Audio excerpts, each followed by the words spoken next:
Good morning and welcome everybody to our August 8th School Board of Manatee County meeting. I want to call to order and get into our reading of the district's vision by, I believe, Ms. Foreman? That would be me. Absolutely.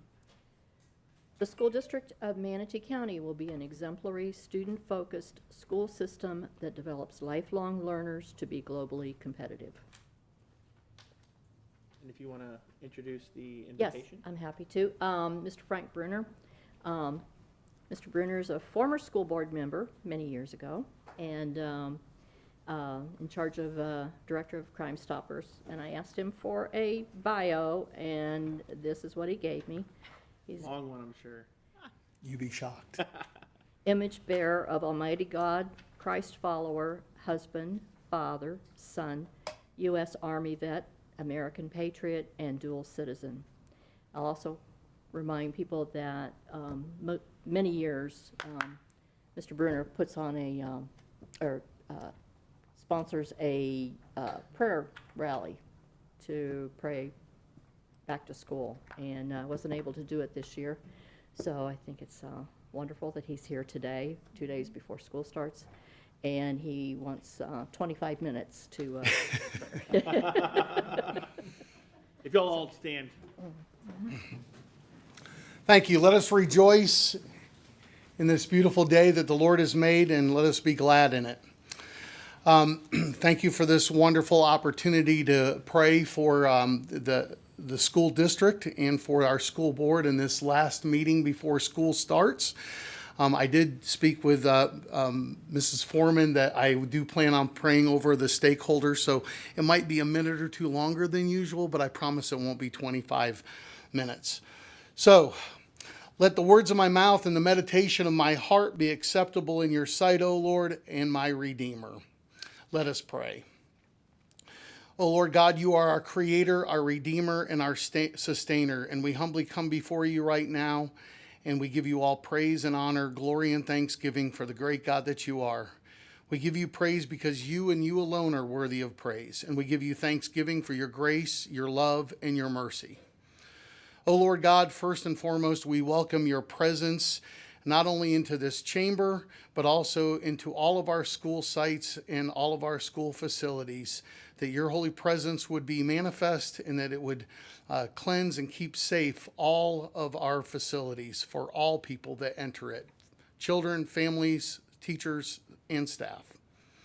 Lord God, I thank you for this school board, which is seated here for such a time as this. Lord, your word tells us that you ordain and place in positions of authority and government. And so, Lord, we know that each of these people are seated here, and we ask for your blessing upon them. We ask for your continued blessing and favor. We ask that you would give them wisdom and discernment as they dispatch their duties. Lord God, we pray that you give them eyes to see, ears to hear, and hearts to discern what you would have them see and the truth in order to make good decisions for this entire school district and all that serve in it and all that attend it. Lord God, we pray for our administration. You have promised wisdom to all who would ask it. We pray today for school administrators and district administrators, that you would grant them clarity of mind, unity of spirit, strength of will, and a heart of wisdom, and the gift of your truth-bearing spirit, so that they might be enabled to make decisions that lead to the flourishing of our teachers, staff, and students, and to the well-being of our whole community. Lord God, I pray for our support staff. Crossing guards, bus drivers, school resource officers, custodians, food service, any clerical positions, both downtown and within our schools. Lord, I pray for strength, unity, and efficiency in the dispatching of their duties, and that they will always keep at the center of their heart and their priorities the well-being of the children that they encounter in their facilities. Lord God, I thank you for teachers. Lord, we thank you for the children's teachers, and we pray that you would strengthen them with your power this school year. Give them guidance on instruction, strength to complete all tasks, and the energy to joyfully interact with their students. God, give them efficiency as they work, and may they find times of rest, peace, and comfort in you. Lord, we pray for our parents. We pray for strengthened families in loving and nurturing environments at home. And we pray that our parents would engage with their children and their schools, that they will become involved in their education and partner with our schools to ensure that, as Proverbs says, that if you raise children in the way they shall go, when they grow old, they will not depart from it. Finally, Lord, we pray for our children. Lord, give our children a thirst for knowledge, wisdom, and understanding.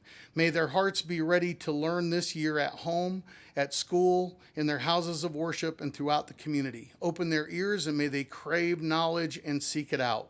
We pray that when our kids go to school, that they will learn not only what's in their textbooks, but also important life skills and grow to be wise. These prayers will inspire a spirit of learning in our kids and prepare them for the school year ahead. Day to day, as we go to our school and work, there are a lot of things that may stand in our path, but these prayers of protection for our kids during the school year, Lord, we pray that you hear them and that you provide protection going to and from school, protection from sickness, and protection from evil. And may no weapon fashioned against us prosper. In your holy, precious name, Jesus, we pray. Amen. Amen. Thank you. Thank you. You could join me for the pledge. I pledge allegiance To the flag of the United States and to the republic for which it stands, one nation, under God, indivisible, with liberty and justice for all.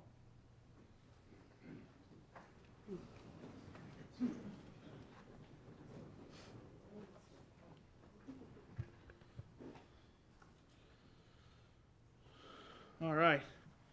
Thank you very much, Frank. Appreciate it.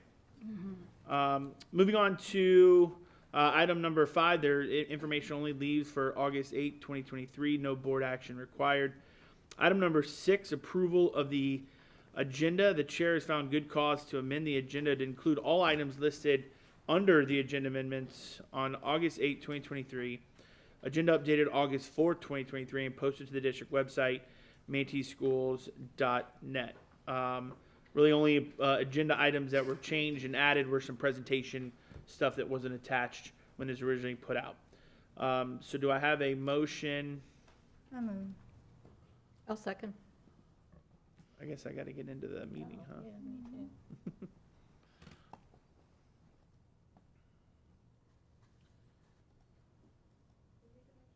There it is.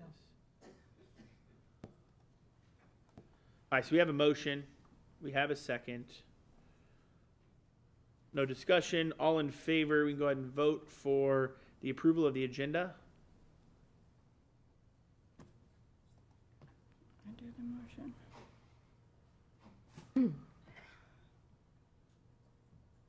There it is.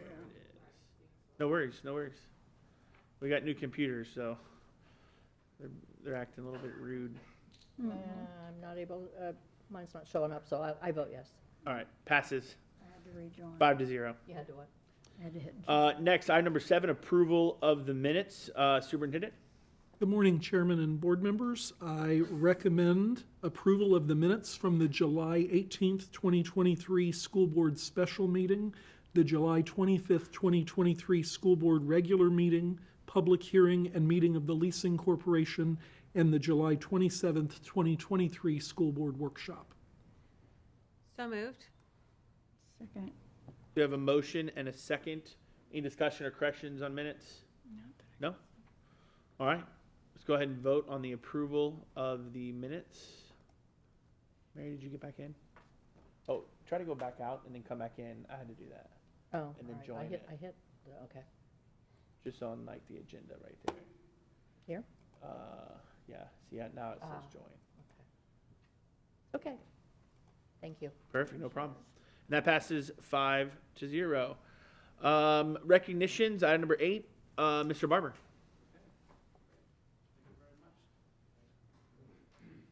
Thank you, Mr. Board Chair, board members, Superintendent Weissall, and Mr. Jensen, welcome.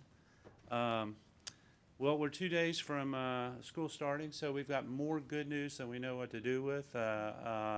But it's all coming together, and just want to let everybody know out there and in here that You can see all the good news you want about our school district by going to the homepage of our district website, just looking for the words good news, or you can go to manateeschools.net/good news and find out lots of great things going on with our students, schools, and with our employees. Today, we are here to recognize two individuals from Lakewood Ranch High School. As you know, excellence in our school district shows up all across the board, and you can find it in all kinds of different places.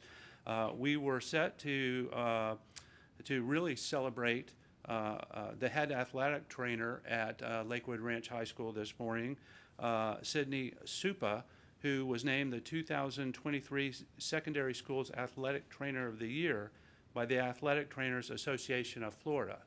Unfortunately, she's doing her job. Or fortunately, she's doing her job. They had a practice this morning. They had an issue she had to deal with, so she couldn't make it here this morning. So we'd like to invite her back at another time. But the good news at Lakewood Ranch High in regards to training program goes further than that. Also last year, a senior student at the school who graduated in the spring, Olivia, and I'm sorry, your last name is Heim? Olivia Heim received the 2023 Pre-Professional Student Trainer of the Year Award by the Athletic Trainers Association of Florida. And here's what Ms. Supa had to say about Olivia Heim. She said, "She is intelligent, motivated, focused, kind, genuine, and the list could go on. I have no doubt she will accomplish her goals at the University of Florida and possibly work for the NFL one day. I'm beyond proud of Olivia." So Olivia is recognized across the state for her accomplishments as a student, and she's not the first one at Lakewood Ranch to receive this honor. She's the fourth one over the last several years. So I wanted to just give, we have Athletic Director Kent Rehnquist here and Principal Dustin Dahlquist. Wanted to give all three of you a chance just to say something if you'd like. Good morning, members of the board, Dr. Wysong. I've known Olivia for several years. I had the pleasure of, when I was the principal at Buffalo Creek, she was a student of ours at Buffalo Creek, and then she came over to Lakewood Ranch High School. Olivia is exceptional in every way. She comes from a very caring parents who I know very well. But she leads, not necessarily in her words, because she's probably not going to come up here and speak. However, she leads in her actions, and she leads by example. And she has certainly earned this recognition from the Athletic Trainers Association of Florida. And not only is she the top high school trainer, that award is also open up to undergraduates as well. So certainly impressive here in the state of Florida. And of course, I'd be remiss if I didn't have a plug that she is going to, in my opinion, the best university in the country, the University of Florida. So I'm going to say, go Mustangs and go Gators to Olivia. So thank you.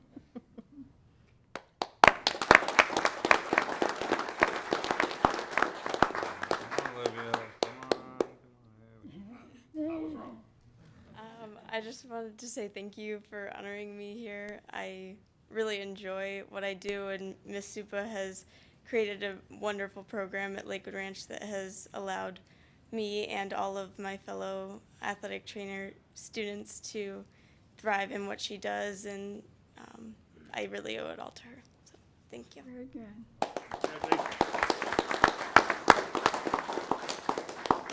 Thank you very much. I thought for a moment there you were going to announce that you were transferring to Florida State. But anyway, we thank you for being here, and good luck with, and we'll have Ms. Supa back at another time. So much. Thank you. Thank you. Congratulations. Thank you. Congratulations. Good luck, Olivia. All right. The second group, we're calling the Leadership Conference Leading by Example Awards. The district's annual leadership conference was held July 17th and 18th at Parrish Community High School and in Sugg Middle School. and included principals, assistant principals, and district administrators. Dr. Lori Breslin and her curriculum excuse me, and assessment team did a tremendous job of organizing the conference around the theme of Anchored in Why. Superintendent Wysong was the leadoff speaker and was a big hit as he laid out his vision and priorities for moving our school district forward. However, this morning, we are here to recognize those individuals who led by example during the conference by doing all of the hard work that it takes to make an event like that seem like it just unfolded magically. These are individuals who show up early and set everything up, then stay late and break everything down. They help everyone get to where they need to go, and they do it with smiles and charm. They are basically indispensable. And they not only do it for the leadership conference, they do it for all other kind of events, including the Excellence in Education Awards, the superintendent's farewell that we had recently, as well as the come meet the superintendent finalist candidates that we had. So they're always there, and they're always making the district look better in everything they do. So I'd like to invite them to come up and stand here, and we'd like to give them a little something. So Kevin, if you could come down.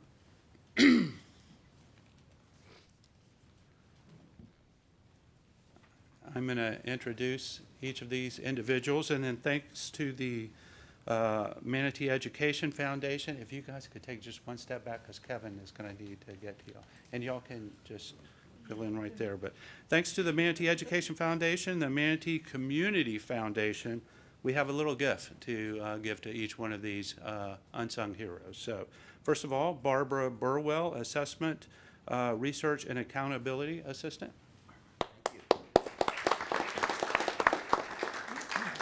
Laura Eaton, Superintendent's Executive Assistant. Jana Garcia, Executive Director of Teaching and Learning Assistant.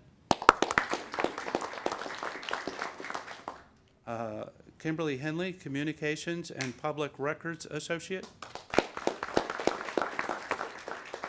Stephanie Horton, Elementary Education Executive Assistant. Denise Jordan, Executive Director of Teaching, Elementary Ed Administrative Assistant. Deborah Krajewski, Chief Operations Officer, Executive Assistant. Deborah Perry Gambino, Community Engagement Specialist, who found sponsorships for all the food at the conference. And Sharon Walrath, Deputy Superintendent of Operations, Executive Assistant. Now, there were 3 individuals that couldn't be here this morning. They're getting ready for school to start, but Wendy Logue, Secondary Education Executive Assistant, Damon May, our District Marketing and Design Specialist, and Carl Shelton, a Video Production Specialist with MSTV. But again, these are the people that are always behind the scenes, making our district-wide events look like they go seamlessly.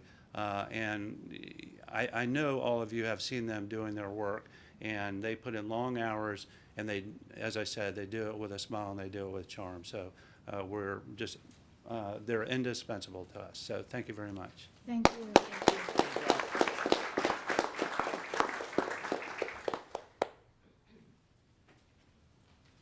Thank you, Mr. Barber. Moves us on to public comments. We do have 2 public comments, general public comments. Our first is Jeffrey Marvin, followed by Rick Pelton. So Jeffrey Marvin, you want to come up to the podium?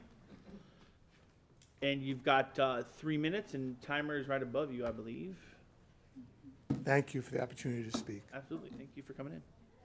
There is a dangerous trend emanating from the administration and legislature in Tallahassee, proclaiming falsehoods as truths, or at least bending the truths to satisfy an agenda filled with ignorance and biases, will surely lead us down a dark and ominous path towards authoritarian rule.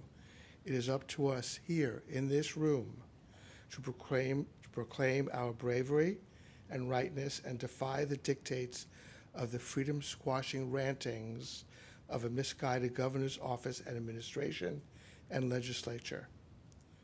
First, they banned the books that you too hate, but soon the banning spreads like a blood-stained cancer to ban the books that you treasure and hold dear. Then when does it stop? Only and always, history teaches us, when it is too late, always too late. For those parents who don't want their children reading certain books, for whatever reason, let them forbid their children to read those books. But it is wrong and dangerous and ultimately self-defeating to demand that others may not read those books. Put those books back on the library shelves and proclaim that the true enemy of knowledge is ignorance. On the latest proclamation from Tallahassee, I say, do not fear the past, but embrace the lessons of the difficulties and cruelties imposed upon the ancestors of some of our friends and neighbors. Would you demand that teachers in the school district teach that the prison inmates, when cutting the hair off of their fellow inmates in Birkenau, use that knowledge to become barbers or hairstylists? Would you demand that our teachers teach that the inmates of Bergen-Belsen, when stripping the clothes off the dead fellow prisoners, use that knowledge to become fashion designers? Would you demand that our teachers teach that the prisoners in Auschwitz, when shoveling the bodies of their fellow inmates into ovens, use that knowledge to become bakers? These metaphors are, of course, ridiculous, but no more ridiculous than proclaiming and forcibly teaching that the enslaved ancestors of our fellow citizens, friends, and neighbors used their forced labor as a learning tool. Sanitizing the hurt and the pain that was inflicted upon those in the past will not make us feel better and make what happened to the enslaved people in this country more palatable. It is of the highest importance that ignorance not be allowed to vanquish the truth, even though that ignorance is shouted from the pulpit of the governor's mansion or the dais of the Florida State Legislature or the Florida State Board of Education or even the local county school boards of education. That was your 3 minutes. I'm sorry, the timer's not working. I just have like 30 seconds more. I can't. I'm sorry, because then everyone asked. I appreciate it, though. Thank you for your time. Thank you. Mr. Rick Pelton? Seems like I was just here 2 weeks ago. That's all right. Seems that way. Thank you, sir. Page 1 became page 2, so you have to bear with me on this. You have to give it to the agency clerk. Yeah, if you give it to the Okay, well, clerk. I'm going to follow along on one of them, is that okay? What I said last year? Okay. I'll take them all. Okay. Hey, let me hang on one of them, because I'm going to be talking about one of them. Okay. So, here, take that, take that. And, okay. Thanks. Yeah, last week, and by the way, the invocation this morning was stellar. I mean, that was one of the greatest invocations I've heard in a long time. My name is Richard Pelton, and I've been a substitute teacher, as I said 2 weeks ago. This is my 10th year. Actually, it's my 11th, but I took 1 year off for COVID. I sent a letter out to all the principals last year, and it's basically saying, looking forward to my 10th year substitute teaching. I'm excited to be able to be continuing teaching for the 22-23 year, which was last year, and I had about 5 high schools that I taught at and did very, very well, and even made it into the Parish Community High School yearbook. That was kind of fun. And yeah, it was in my picture and everything. So I said this, I said, thanks, Mr. Pelton, ESS substitute, Richard Pelton. Helping students to grow and achieve their dreams is the fastest route to success. Not only yours, but theirs also. So doing that. So, Make sure you stay to the microphone so we can make sure we get it on. oh, sorry, You're good. sorry. Okay.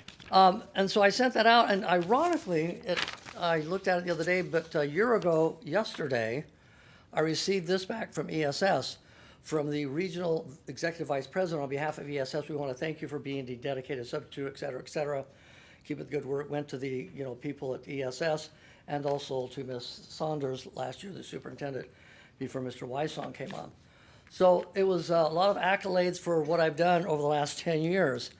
And I'm going to just cut right to the chase. What's going on right now is ESS has decided, because of two parents, and you guys talked about this last week. You talked about videotaping in the room.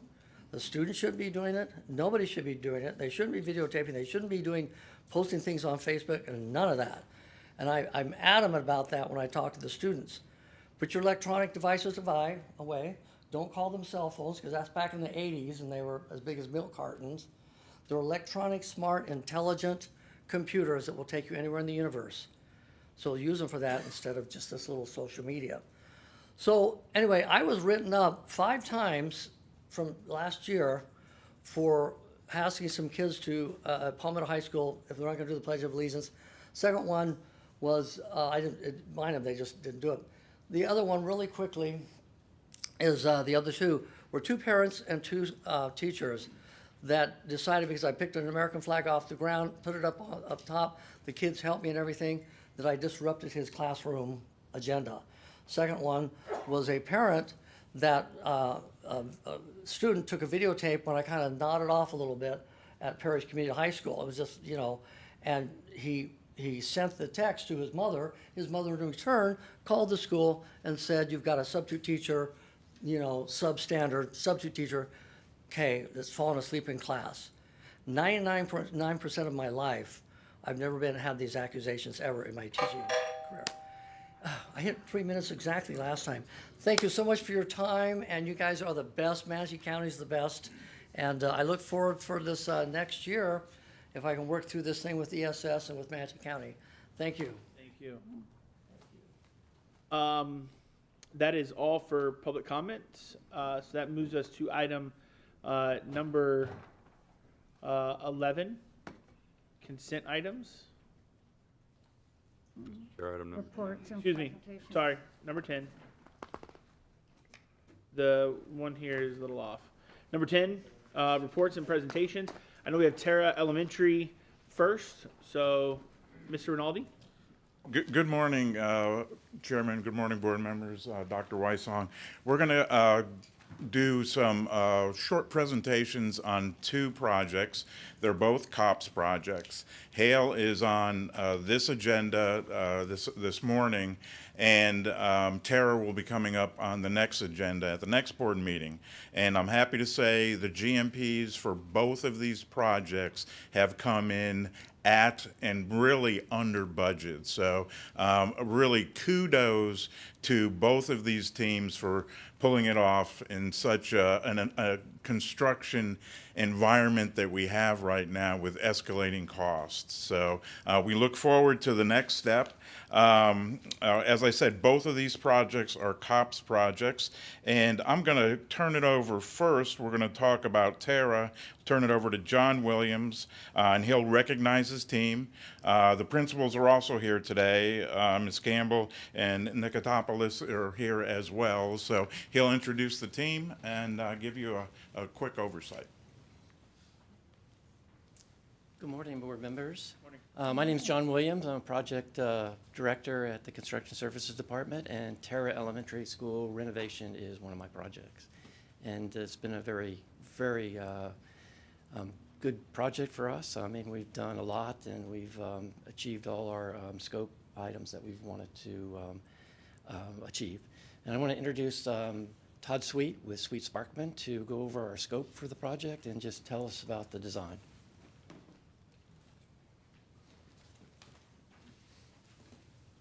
Thank you, board members. I'm Todd Sweet. I'm with Sweet Sparkman Architects. I'm here with Creative Contractors, our build partner on the project. So I'm going to give you an overview of Tara Elementary School, which we've been working on. If I can.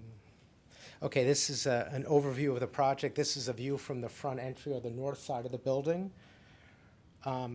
Several years ago, Jacobs Engineering did a facility conditions assessment of the school and listed all the deficiencies of the campus, which you usually see in a 30-year-old campus like this. So we're really on board to correct a lot of those deficiencies. So we are doing new roofing, we're doing mechanical, plumbing, and electrical systems upgrade, we're doing security and technology systems upgrade. We're replacing all the windows, all the doors throughout the campus, making them all hurricane impact rated. We are doing new playgrounds, we're doing new building insulation, and then we're also doing site improvements. So we're increasing the parent pickup loop. We're adding about 500 linear feet to that to make it safer for cars to come off of Linger Lodge and get onto the campus. We're adding some parking spaces, and we're doing a new bus loop. Now, in addition to all the improvements and all the renovations that we're doing on the campus, we're also adding 4 new classrooms. So we're also increasing the student stations from 700 to 781. So we are doing a campus-wide renovation of this project. But at the same time we're doing that, we also want to look at if we can give the school a new front door, modernize the school, give the school a new sort of image from the street. So this is a view of the campus, which you can see basically the administration and the addition, or the new addition, which will be between what was building number 1 and building number 2, which you can see in yellow here. So we're putting a new 4 classrooms in that addition. We're using the existing walls to stay economically within our budget, so to add those 4 new classrooms.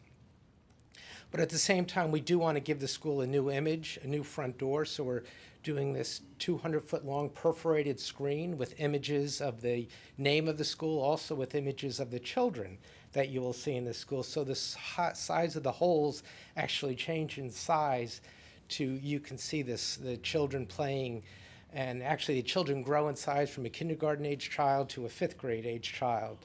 And this was done in close collaboration with the principal, Ms. Campbell, as well with her staff as well. So they were a very vital, important part of this project. We're also adding a front canopy and a little whimsy to the project. So we're adding some additional shelter, some additional seating space, and also some whimsical features which are suitable for an elementary school. Now, the rest of the campus is pretty monotone. There's brick, there's roofs which we're replacing, but we're adding some splashes of color throughout the campus, once again, to give each building their own little identity. That color you'll see also through inside each of the buildings. There'll also be improvements as we're doing an full interior renovation of the lobby, once again bringing that element of the holes and the perforations into the interior of the building, into the cafeteria, which will be fully renovated, new ceilings, new walls, new floors, new mechanical systems. And then this is just a little bit more detail of that building number 1, where you can see the 4 classrooms on the left, and renovation of the administrative areas, which will be all repurposed all reprogrammed and renovated. Also improvements to the art and music, new restrooms in this building. So it is a very extensive campus-wide renovation that we're doing. I'm now going to hand it over to our Van Mitchell and Jim Cassini with Creative Contractors. Thank you, board members. As Todd said, we're not touching every square inch where I think we're touching on the campus. And we started this project in June of this year with the early site work. We are currently wrapping this up as we speak. We just put up the flags out front, and we are ready for school to open. The project is multi-phased, about 8 phases right now, and will be about a little over 2 years on the campus. So we look forward to a really nice project, keeping Ms. Campbell and the students, with their daily routine. We'll be all over them, around them, but they're going to have their daily routine, and we'll make sure that happens very efficiently. Good morning, board members. We put together a summary of the costs for the project right now. To deal with the supply chain issues that are still going on, and also, as Van alluded to, getting the summer work started, we had 4 early amendments dating back to February all the way to June. Total of those amendments were $11 million. Amendment 5 will be the amount left to fund the GMP of about $20.3 million, which brings us to our on-budget GMP of $31.4 million. Well, thank you for the opportunity to present our project. Do you have any questions for our design team or construction team? Anybody have any? Yeah. Good morning. That was really good. I was driving by there the other day, and that's in my district, that school is, and so it looks like things are moving along. I was a little concerned about how the parking and stuff looked there, but you guys, all the parking and the circulation's ready to go for the school to get there, yeah? You guys are all professionals. I figured it would be, so.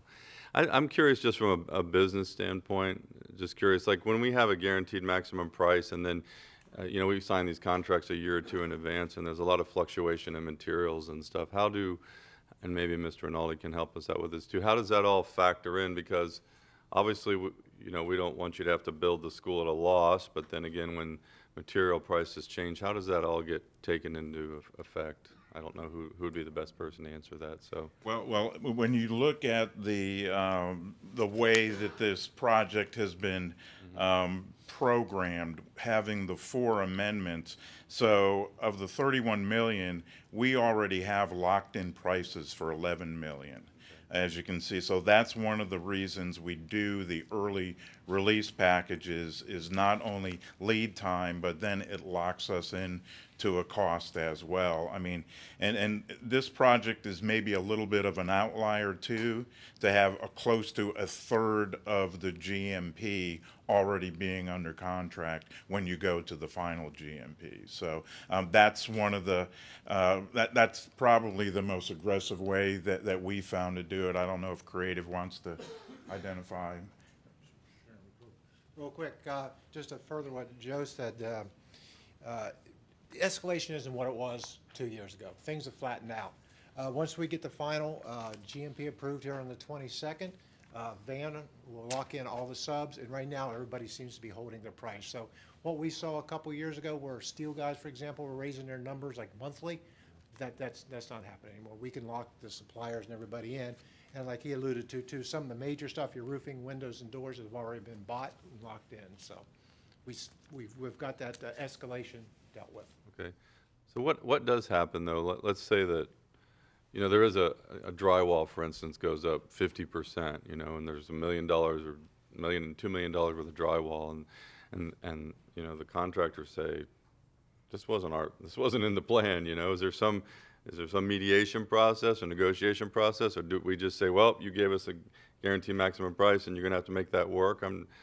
We do, within all of our GMPs, we do have a fund for what we call unforeseen circumstances. It's a small percentage, but we really haven't encountered a significant change to that magnitude to even use all of our unforeseen conditions. Most of that comes back to the district at the end of the project, since we haven't utilized those funds. But so that's kind of a contingency to you know, protect everybody against that kind of stuff. And then just remind me, we the school district buy the materials so that sales tax can be saved, and that's a cost savings too. Is that typical? Yeah, I mean, the major purchases, there's a lot of paperwork associated with that. Usually if a material is maybe over $5,000 purchase-wise, then typically we do an owner direct purchase, yes. Okay, great. So, and we save the sales tax on that. But not some of the small stuff, but it needs to exceed $5,000 to $10,000 typically. Great, thank you. Well, lady and gentlemen, thank you very much. That was informative, and I'm looking forward to seeing that school look really nice here in the next couple of years. Thank you. Thank you. Mr. Chair. I don't have anybody that, Yeah, I guess, my screen just went black. I just have a couple of questions. When we're doing new playground equipment, maybe you and I, Mr. Rinaldi, can talk about what you do with what's there, because there are churches that are looking for equipment that they could use at their sites. But on the cafeteria, on the diagram or the presentation, are you gonna have screens in there as well? Okay, I'm like, okay, I wanna make sure that we have screens in that room as well, because that's a big learning environment for kids, so, yeah. All right, that was just all I had. Yeah, in regards to the playground equipment, it's difficult to reuse existing playground equipment because it needs to meet the standards and really the re-erection of those need to be certified as well. And a lot of times it goes to waste as a result of that. So I'm we not saying typically us do use not or it. donate Right. Okay, because of the liability associated with the certification. right, okay. Okay, All right, I see no one else. Thank you guys very Thank much. you. Thank Very you. much. And Hale is next? Yep. Now I'd like to turn it over to Hale, which is the middle school project, and that's the project that is on the agenda for approval today as well. I'd like to turn it over to Jeff Medwitz, who is our project director. Good morning, Board. Dr. Weissong, it's a pleasure to be here. We're excited to present to you the GMP for Hale Middle School. I'm joined today by Travis Steed from Long & Associates, the architect, and Dean Crowley from Half Acre Construction, and Irene Nikotopoulos, our principal. Travis. Yes, sir. I advance this. Let's see. She's putting it up. Oh, okay. Good morning, everyone. morning. Pleasure to be here. I'm Travis Steed, architect with Long & Associates Architects and Engineers. And get our slides up there. I'll know what to say. This is still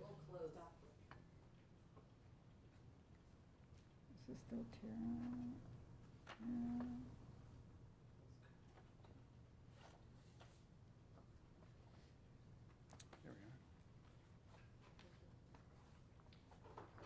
You gotta close one project to bring Technology. up another one. There we go. Okay, that's us. Hale Middle School Classroom Addition and Renovation Project. Do I advance this? I guess I do. Okay, so let's talk first about the scope. Scope of work is similar to the other scope we were just discussing in the other school. It's a full renovation of the campus as well as additional classrooms. So we're adding 10 classrooms in a brand new building. We're taking the permanent student stations from 988 up to 1208. We are relocating some things. There's an ag program currently that's very distant. The classroom is distant from the ag area, and so we're putting that program in the new building, which will be directly adjacent to the ag area. We are reducing the deficiencies identified in the Jacobs report from 36% to less than 5%. We're replacing the roof throughout the campus. All the existing roofs will be replaced. We're replacing the mechanical systems and the associated piping. There's been ongoing issues with underground piping at the campus that will be remedied with this project with new pipes. Replacing the plumbing systems throughout the buildings, and again, there's some piping issues that have been an ongoing problem there that will be repaired as part of this project with new piping. Replacing the windows and storefront systems throughout the campus with new impact windows, and improving the technology infrastructure with new data cabling throughout the campus. Moving on, improving campus safety and security. We're providing for a more secure campus when we're done. We're reworking some fencing and gates at between buildings 1 and 2, as you can see on the plan there, the main entrance and the library next door that's currently you have to pass in and out of the fence to get to the library. So we're relocating that fence to make it all within the secure perimeter. We're putting in a new set of doors into the admin directly into the newly hardened admin area. Let's see, providing access control at every building. We're removing emergency egress doors from the classrooms. Another safety concern, because these second-story classrooms have doors that just open right up and as a secondary means of egress. And so we're removing those. And in some places where we need them, we're replacing them within the window system. But replacing life safety systems, including the fire alarm. In the kitchen, the walk-in and cooler freezers are way too small, so we're replacing those with brand new ones that are sized appropriately. The canopies leak throughout the campus just from the age of the campus, so we'll be sealing those up and dealing with some other drainage issues and improvements. The trees throughout campus have uprooted the sidewalks, so we'll be just removing trees and replacing sidewalks, things like that, to address that issue, and looking at stormwater on the campus and improving that as well. So looking at the site plan itself, On the left there, you can see it is the current plan. The 13 portables are shown there at the north end of in the field there to the north of the campus. And that's the swing space as we move through the phases that Dean's going to talk about here in a minute. That's where the students will be housed temporarily. And then as you see, the beauty of the one on the right is all those portables are gone. And we have a brand new building 8. That's the brighter yellow shown there in the northwest corner of the campus there. And as well as some new canopies, a new canopy out to the parent drop-off, and a canopy connecting the building 8 to the rest of campus, and then as well as the other improvements throughout the existing buildings that we've talked about. That is the new building. We zoom in on it a little bit. That's has a tech lab that's currently meeting in just a multi-purpose space next to the gym right now. They don't really have the right space for it, so that will be a brand new appropriate tech lab there on the left of your screen, and the ag lab is shown there again. It'll be directly adjacent to the ag area, which is down below on the looking at your screen. So they'll have direct access to that, and then the remainder is 8 student classrooms, as well as restrooms and teacher planning and the other mechanical spaces, etc. There's a rendering of what that'll look like. It's an early rendering, kind of a little stark. We're experimenting now in colors and things like that, but the architecture matches the rest of campus and will blend in, tie in with the rest of campus. And with that, I'm going to turn it over to Dean. Great. Thank you, Travis. Again, Dean Crowley, Senior Project Manager with Half Acre Construction. Thanks for giving us this opportunity this morning. Dr. Weissong, welcome to the district. Board members, this is an aerial view from June.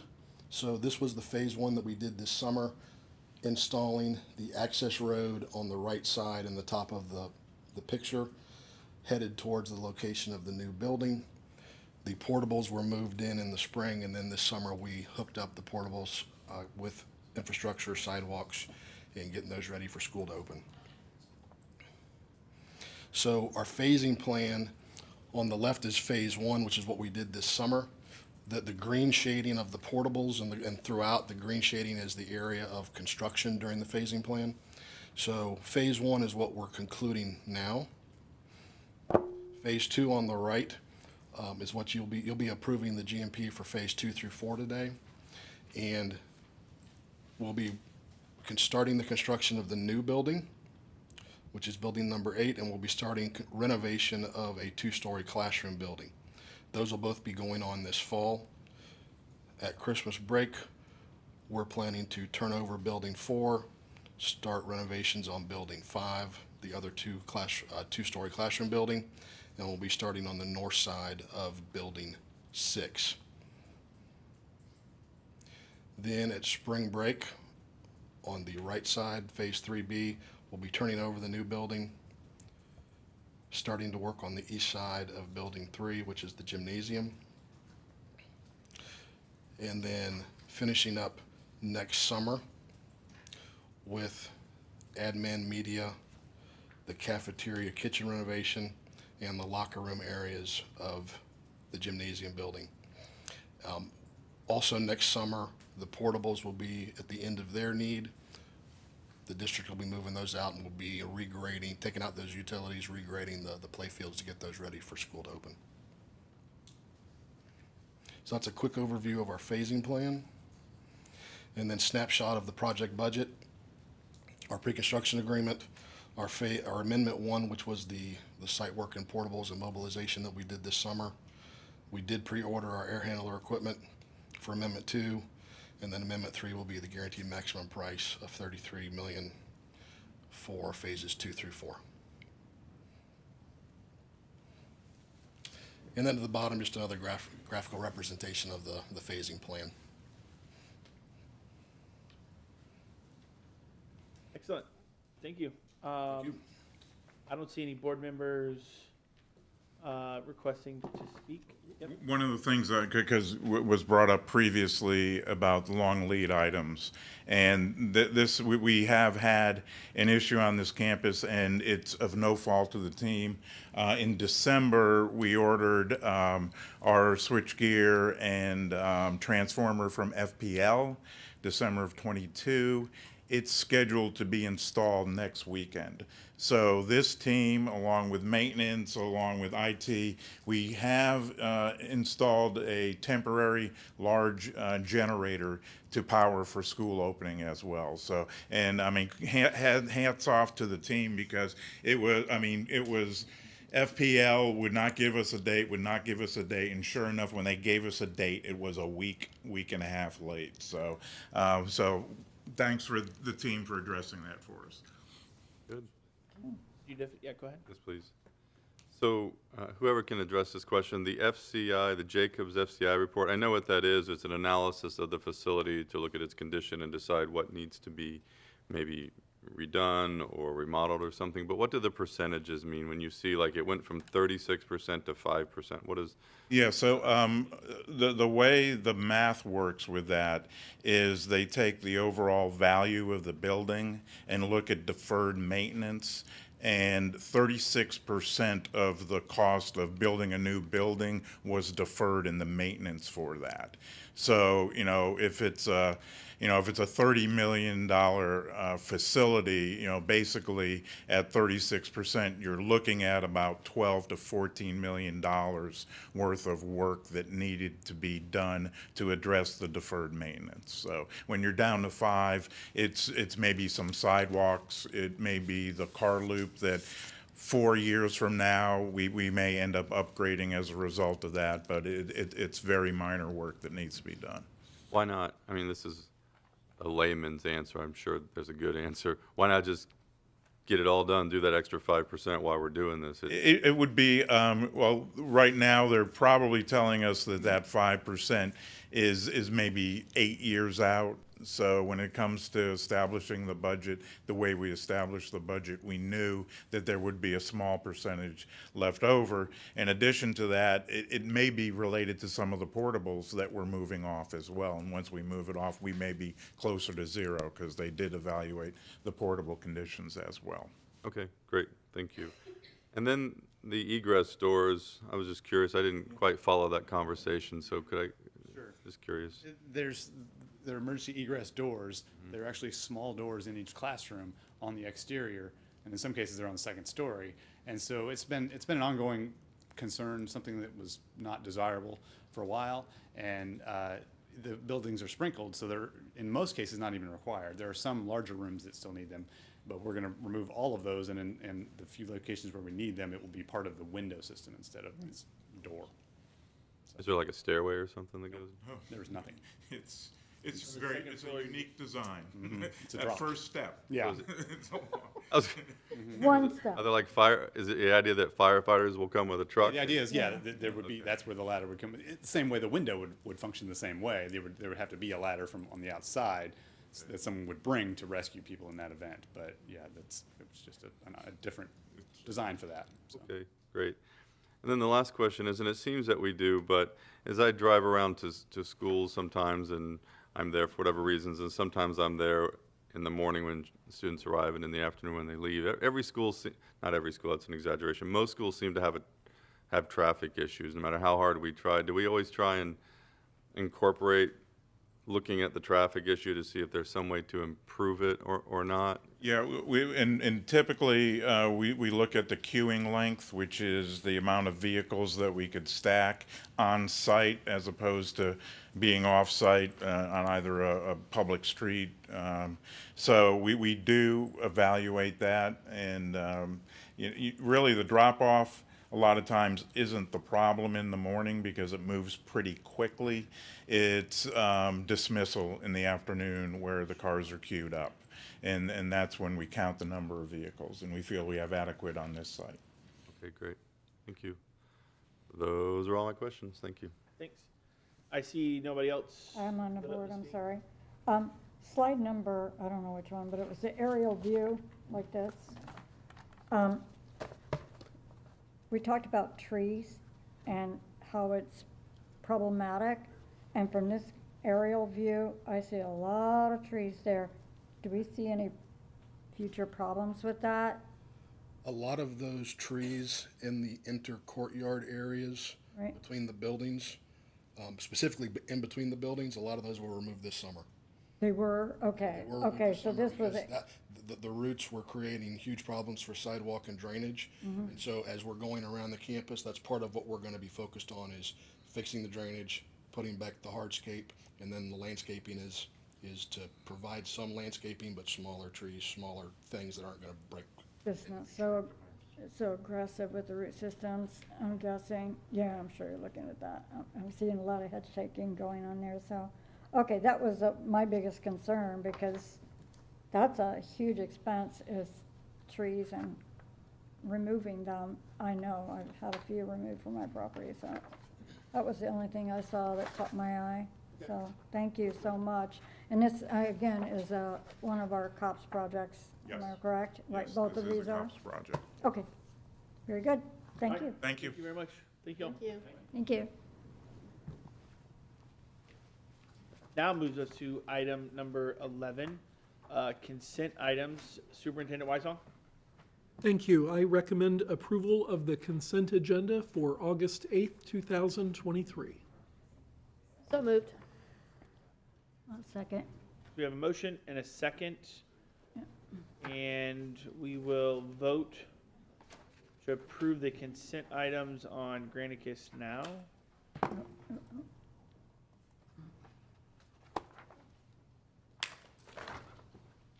And that passes 5-0.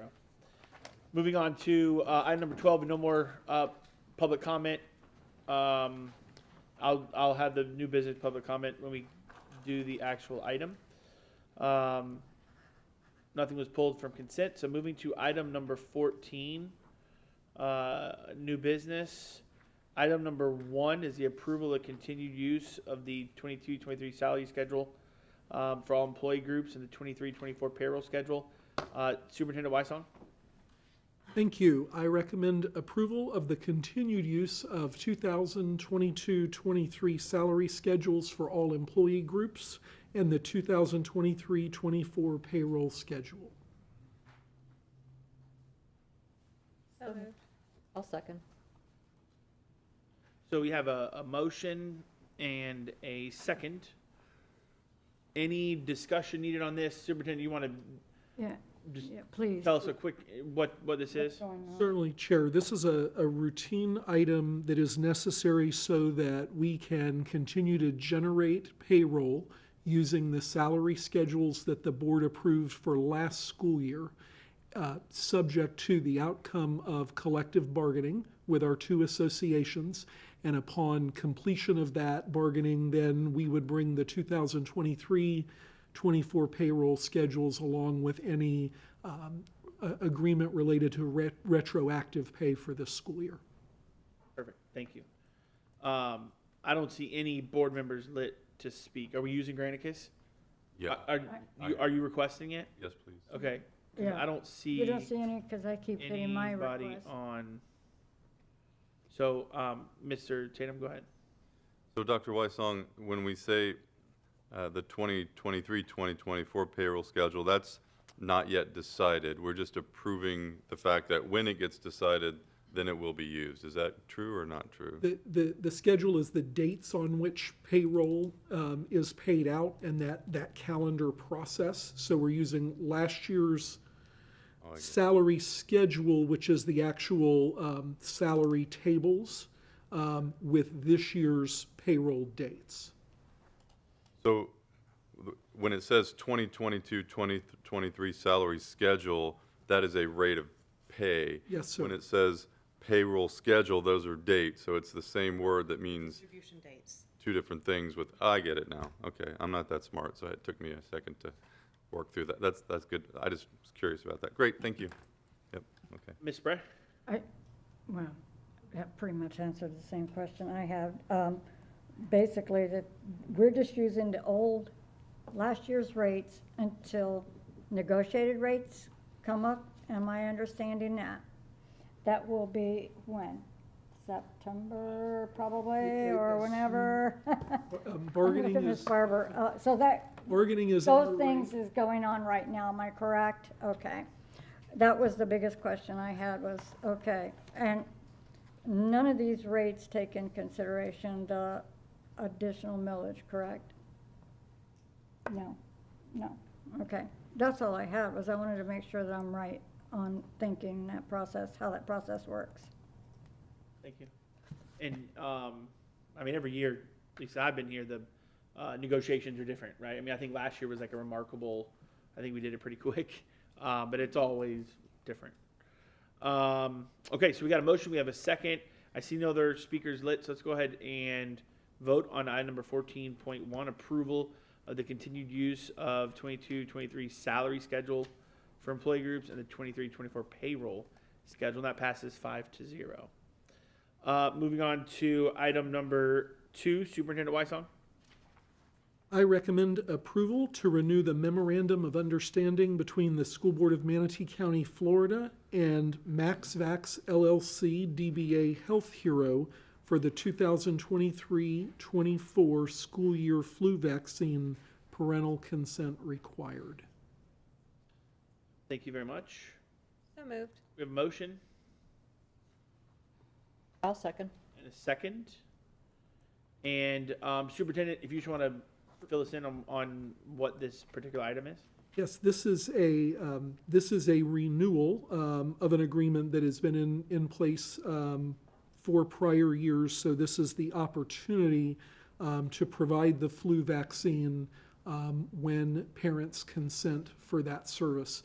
Mrs. Cox, our director, is here to answer specific questions about the process or the vendor or the forms. Well, Ms. Cox, why don't you just go ahead and tell us process of how a student would go about getting the flu vaccine? Okay, good morning, everybody. I think morning. you all know me, but for the record, I'm Nicole Cox, the ESE Director. This is a contract, like Dr. Weissong said, with this particular vendor. This is, I believe, our 3rd year. It's been done for many, many years with a different vendor prior. They just went out of business. So basically what would happen is we have a parent consent for this. This is only the flu vaccine. No other vaccines are being discussed here, just to clarify. We would send home, typically what we'll do is the school do one Connect Ed call to let the parent know that the opportunity is there, and we send home consent forms for the parents to sign.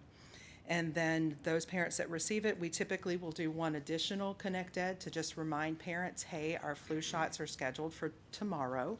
If you send a consent form, your child will be getting their shot tomorrow, please let them know. And if you would like your child to have the flu shot and you didn't send your form, please make sure you send it tomorrow.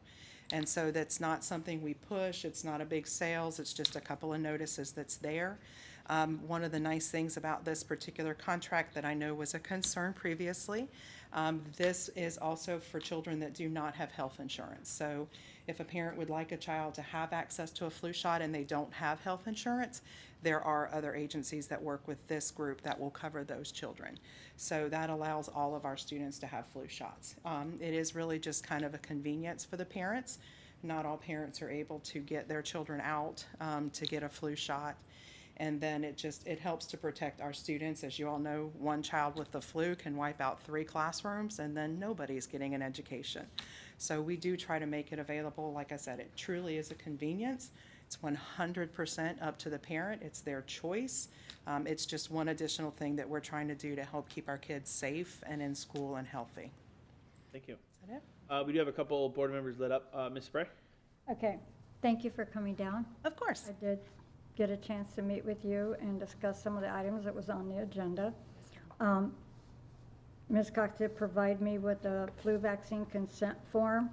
I guess one thing that just bothers me is, okay, if they do not have insurance, this company will direct or provide that vaccine at that time for no cost to the parent. They provide it at the time at no cost to the parent.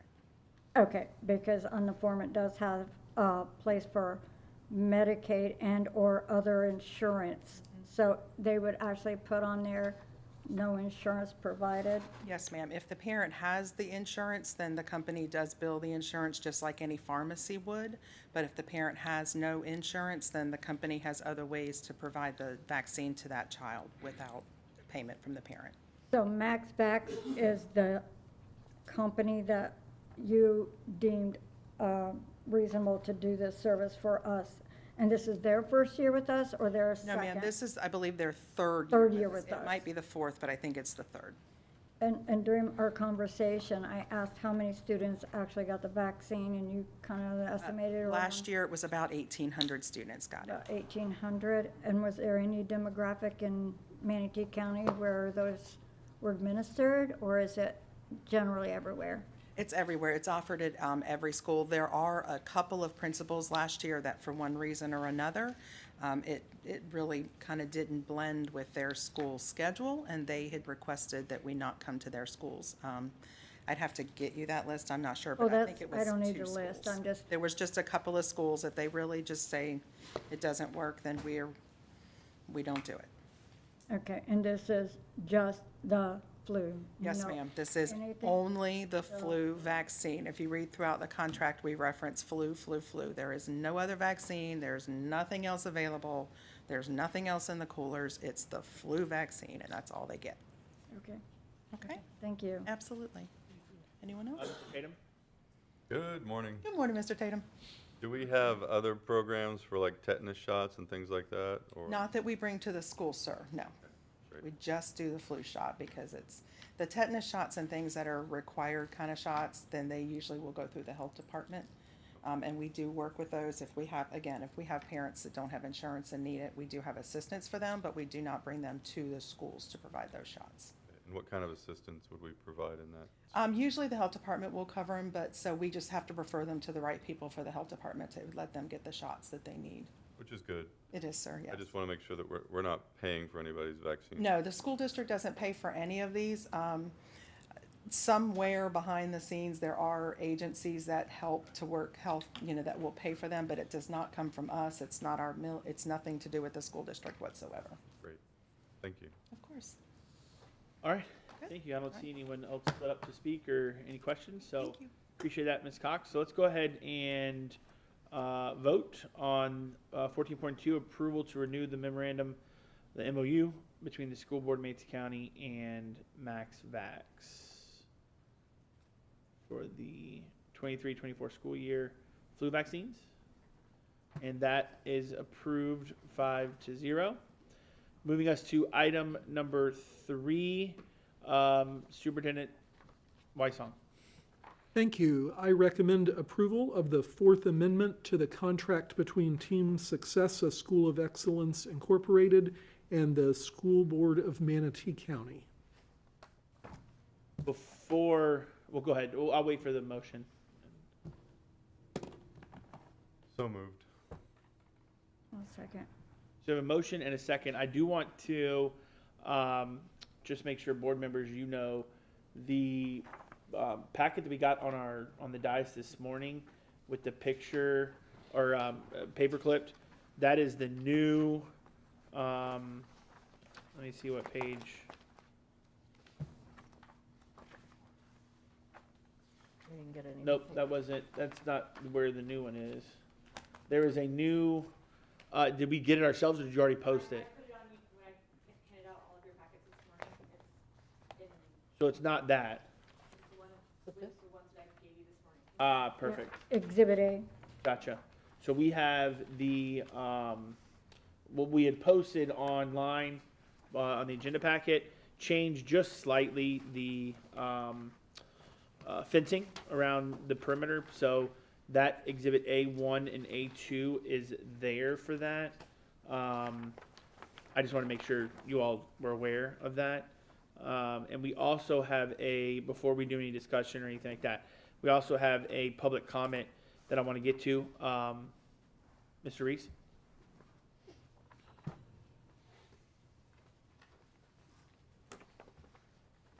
Thank you, board members and Dr. Weissong. I'll be brief. I just want to thank you all, and especially district staff and Mr. Dye over here for working with us over the last week. I think we've crafted a charter amendment that reflects what we learned out of the workshop about a little over a week ago, and we're excited to bring this forward. So I just wanted to make sure I was here to answer any other questions you may have that may come up. Okay. Thank you very much. Appreciate that. I do have a board member lit up to speak, Mr. Tatum. So, sir, could you come back? Were we gonna have a presentation first? Do we have a presentation we- set up from us or from them? We do from us. Okay. We have just some comments to make. Okay, so we'll go and do ours first and hold the question. So I don't know if that's Mr. Rinaldi or Penley, or did you want to take over? I'm just going to do a quick overview and then we'll go to the team. Board members, today's action item that's been presented to you is the result of work that was completed after the July 27th workshop. Again, I think it was a helpful discussion to illuminate all of the key points. And I want to thank Mr. Rinaldi and Mr. Penley and Mr. Caldwell. They spent many hours together last week collaborating to propose a series of conditions that they felt were appropriate to address the health, safety, welfare items that were discussed in the workshop.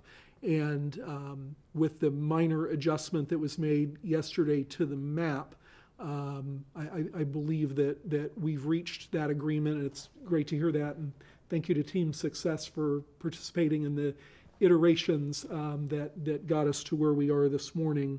And just with that overview and context, Mr. Rinaldi and the team will walk you through those conditions and then answer any questions you have.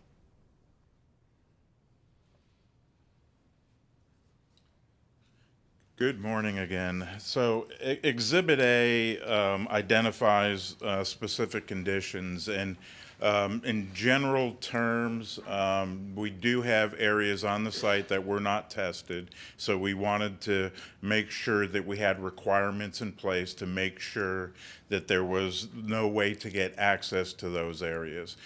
We talked a little bit about the perimeter of the site with the railroad, with the avgas, with some industrial, so we wanted to make sure that there was a plan in place to address any issues that come up and make sure that they were primary point of contact should the airport have an issue, should the railroad have an issue, or should any of the surrounding properties have any issues as well. So in going through the amendment, as it says, item number 1, in those areas that have not been soil tested, we gave them really 3 options.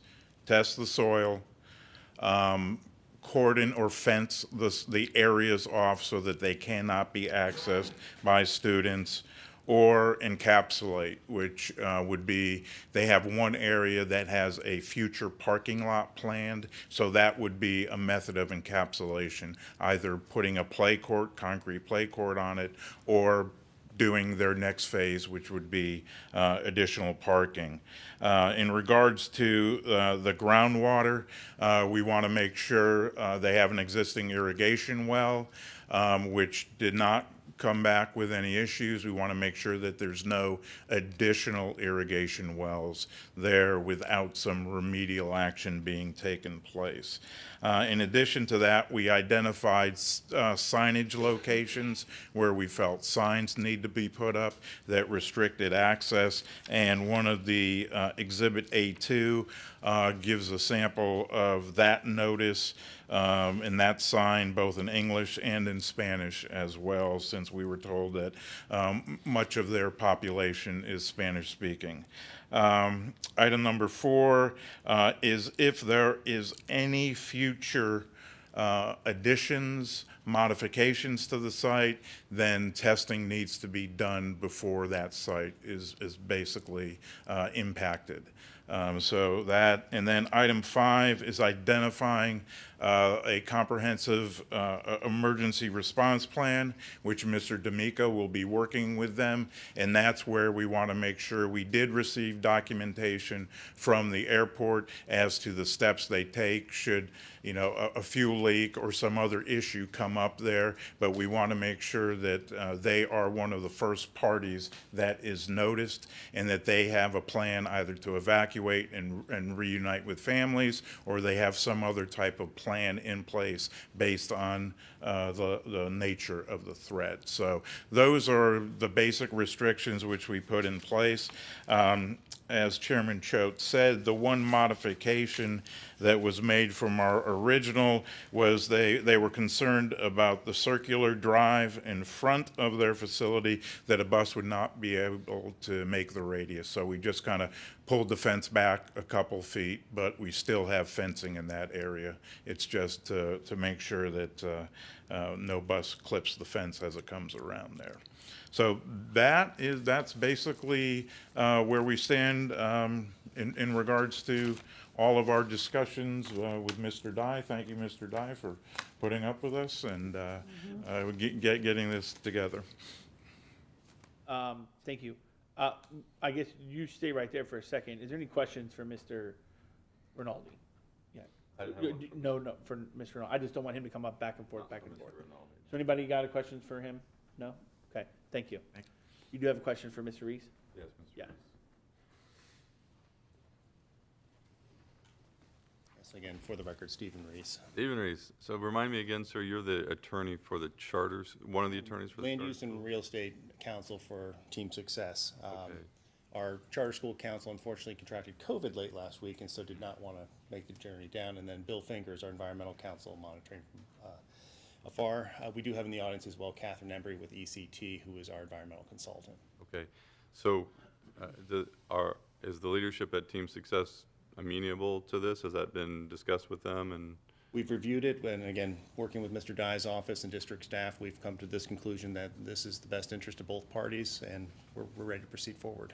So when you say we, like we meaning you and the leadership at? Correct.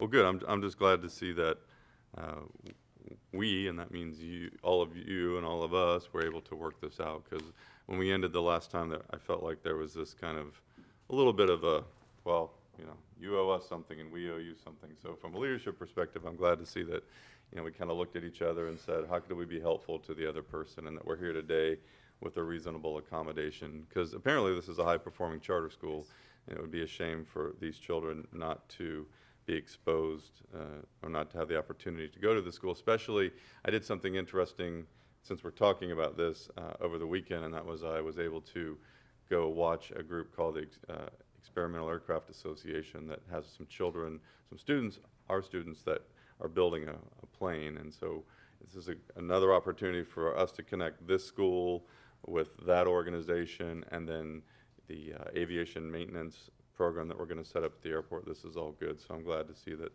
this came forward and we're ready to move forward, and that it was done by people who said, how can I be helpful to each other? And that everybody seems to be smiling, and there's a good ambiance in the room. So Definitely. good on you We're guys. excited.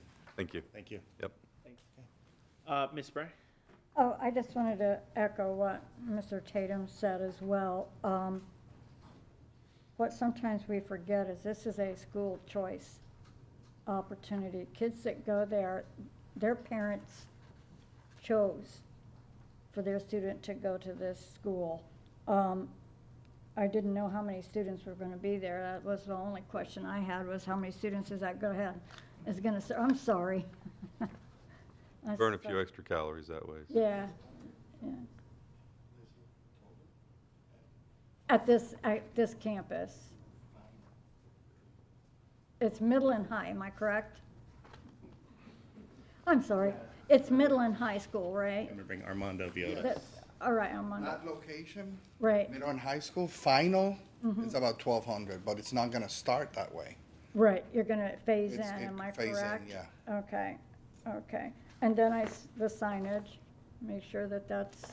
Oh, yeah, well, that's- I'm glad we came to an agreement. Me too. Yeah. I was a little, yeah, but understand that in the future, just come and tell us first. You know, I think that was the biggest thing is, okay, the site was built and they told us. I don't know what the dynamic was. I was busy when this was all going I thought on. we did, but, So, yeah, what it is. yeah, so that's the one thing I wanted to express to you, the public, and the district. These are students that are going there because their parents chose to put them there. It's a school-choiced place. So if you have that many students that's going to come there, there's an interest there.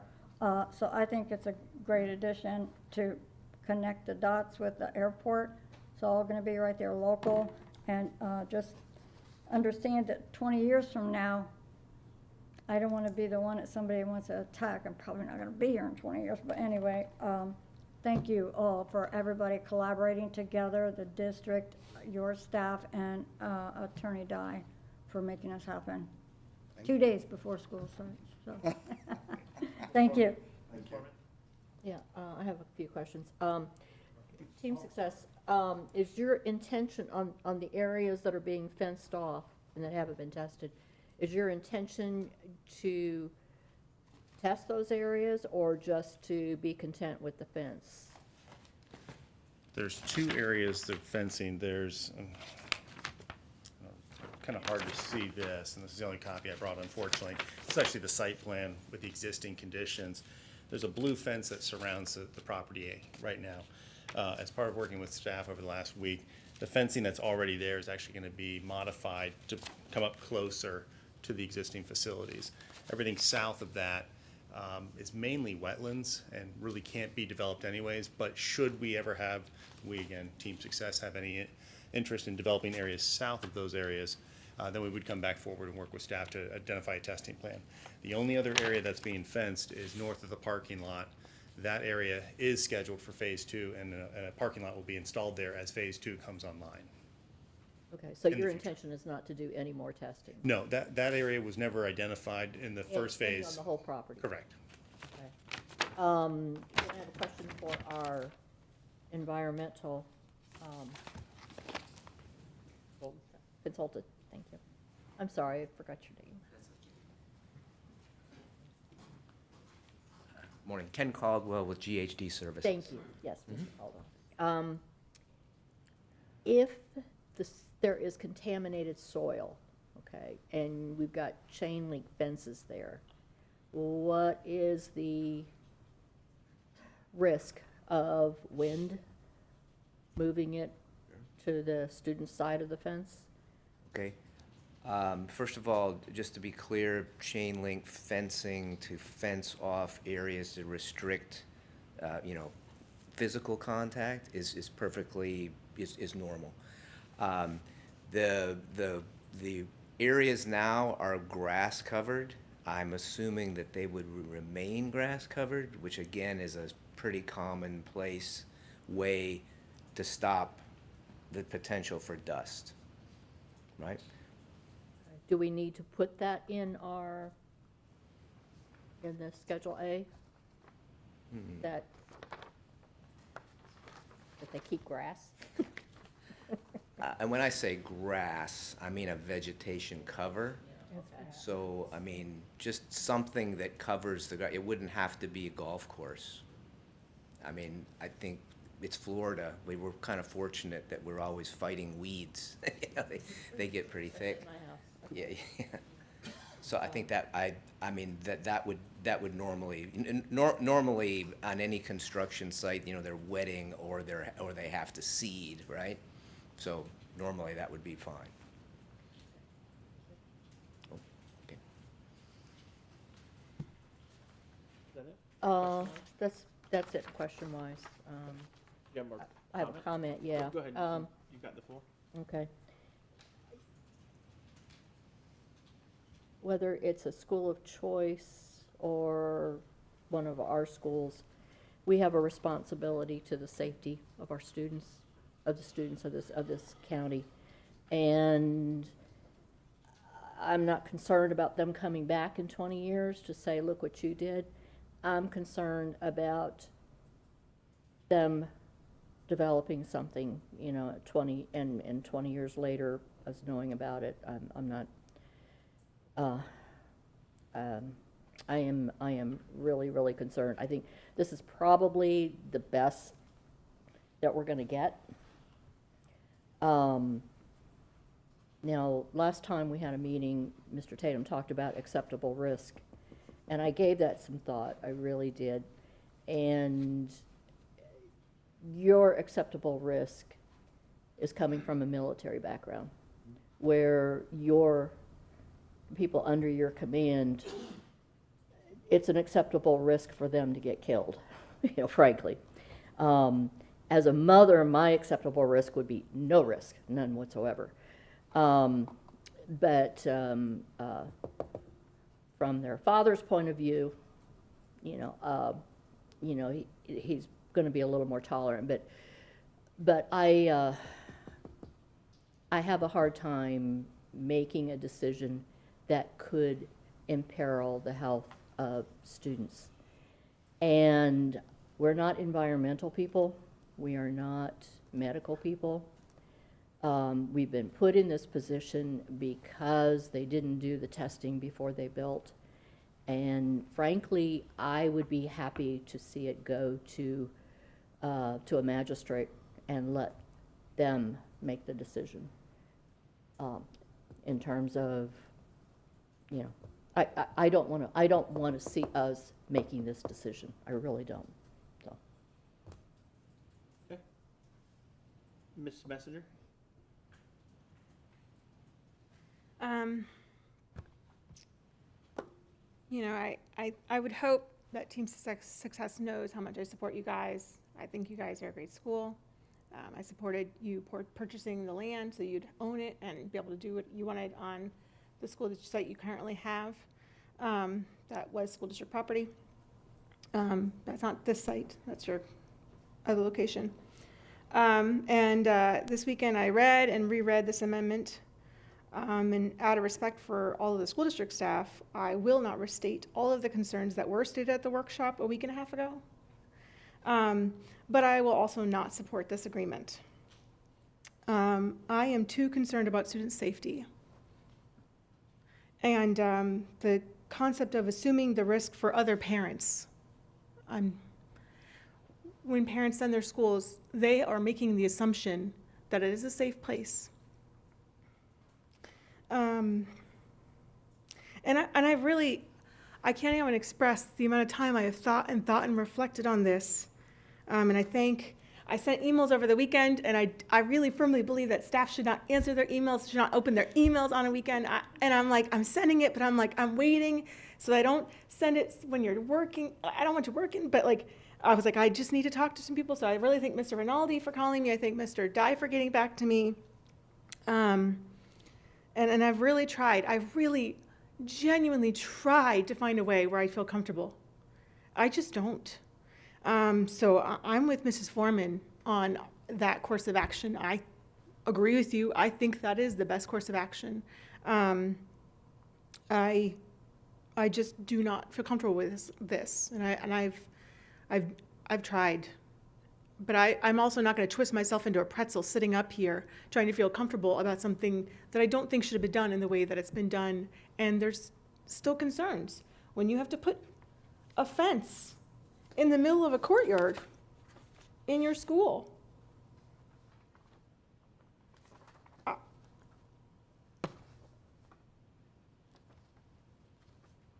So I cannot. Thanks. So I'll just remind everybody that some of the if this was reversed back 2 years ago, we wouldn't even be having this. Well, I guess maybe I don't know when PFAS popped up. 2 years ago, I'm looking at Ken like he's gonna give me an answer, but I don't know.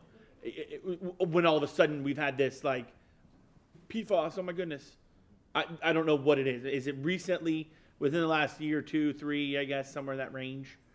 Yes, sir. Okay. So that's it's not like this is a nuclear waste site, and I feel like what we're debating on is an unregulated item that I'm using now. I do understand some of the concern with, hey, the industrial stuff around it. Absolutely. I get that. From the testing standpoint, I'm okay with the fence. I'd have been okay without the fence, to be quite honest with you. I just don't see a lot of high schoolers that are going to go run into a wetland. I taught high school my whole life. They're just not running into wetlands. and this is also 7 feet down. I mean, I don't, again, I think that the action plan is suitable for if something were to happen. And again, I think this is a choice that if your kid, if you feel like this school is not suitable or not worth the risk, then don't choose him to go there. Have him go to the public school that he's able to. I am going to support it, and I think they've done what they're supposed to do. And again, I go back to the county said they didn't need phase 2. I mean, multiple things have gone to where I think this is in a way to approve it. And if they've got the action plans tonight in place for this, which they do, and I think they've come back and they didn't bat an eye to that. They were already talking with the airport about some of those things. If it's good enough for the airport, where we've all gone, my children have flown out of there, I've flown out of there, it's good enough for the school. And we are talking about, I don't know when the last time a propane tank blew up on an airport. So that's just some of my thoughts. Mr. Tatum, you were lit up. Yeah, I withdrew my comment. Okay.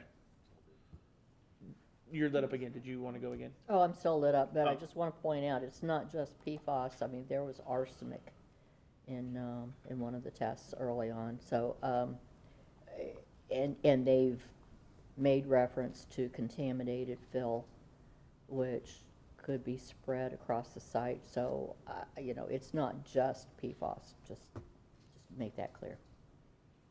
Right, but the arsenic was removed, and it's not anywhere where kids are going to be going. In that spot. Right, that's what I'm saying. It's not anywhere where they're going to be going. I understand, yeah, in that spot. Right. Ms. Bray? Yep. Like I said, we're not environmentalists. We're not construction or land developers. So that's why I want to leave it to a judge. Ms. Bray? Okay. Let's go back 30 years, 40 years from here. What did Manatee County look like? There was a lot of wetlands, a lot of places, dumps, you might say, if you're talking about where people threw things. You can go along the side of the road anywhere in the county and find bags of trash that suddenly appeared overnight. I see it all the time. We don't know what's in that either. And I have to go back to the oil spill, BP oil spill. All of the things that was dumped into our Gulf and hit our shores. Those were things that we could not control. So maybe, I know that we talked about the groundwater and the things that were in the groundwater. We don't know where it's coming from. Well, it could go back to that. It could go back to a century of stuff that ends up in our groundwaters. It comes down from the Midwest through the Mississippi, dumps into the Gulf and then filters out. This land has been there forever. I don't see, they've taken the steps necessary to do the testing. They're putting up the signs, they put up the fencing, and they know to not disturb the ground that's existing until other, I don't know if you did the testing there or not, but if you future develop, that would be step one. I don't see, if this was elementary and there was a playground, I would be a little more concerned, but I'm not. This is middle school kids that are most likely talking to each other, and high schoolers to talk about each other. So that's just a little simple analogy. Not that that's the way it is, but I'm supporting this because I think that between the district and my conversation with Mr. Dye over it, I think it's a compromise that the district and Team Sussex has made, and I feel comfortable with this exhibit and the outline of the fencing. I hope that they do cover the open dirt area soon, sooner than later, actually. And I'd like to know when that happens. I don't know if it's in your budget for this year or what, but that would be the only concern I see of this whole thing, is that open ground area, but they are fencing that off. So I'm gonna support this. I think that they've been through enough, and these students are excited to go into this new building.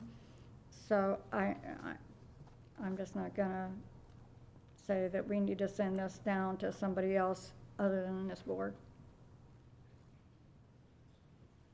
So I see no one else lit up to speak on the item. So we've had a motion, we had a second. So let's go ahead and vote on the item number 14.3, approval of Fourth Amendment to the contract between Team Success, the School of Excellence, and the School Board of Manatee County.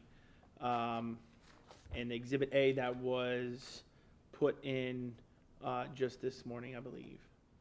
And that passes 3-2, with the no votes being Ms. Foreman and Ms. Messenger. And with that, it's 11:30, it's an hour and a half in. I'm gonna do a 5-minute recess. Good luck. Good luck.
All right, welcome back.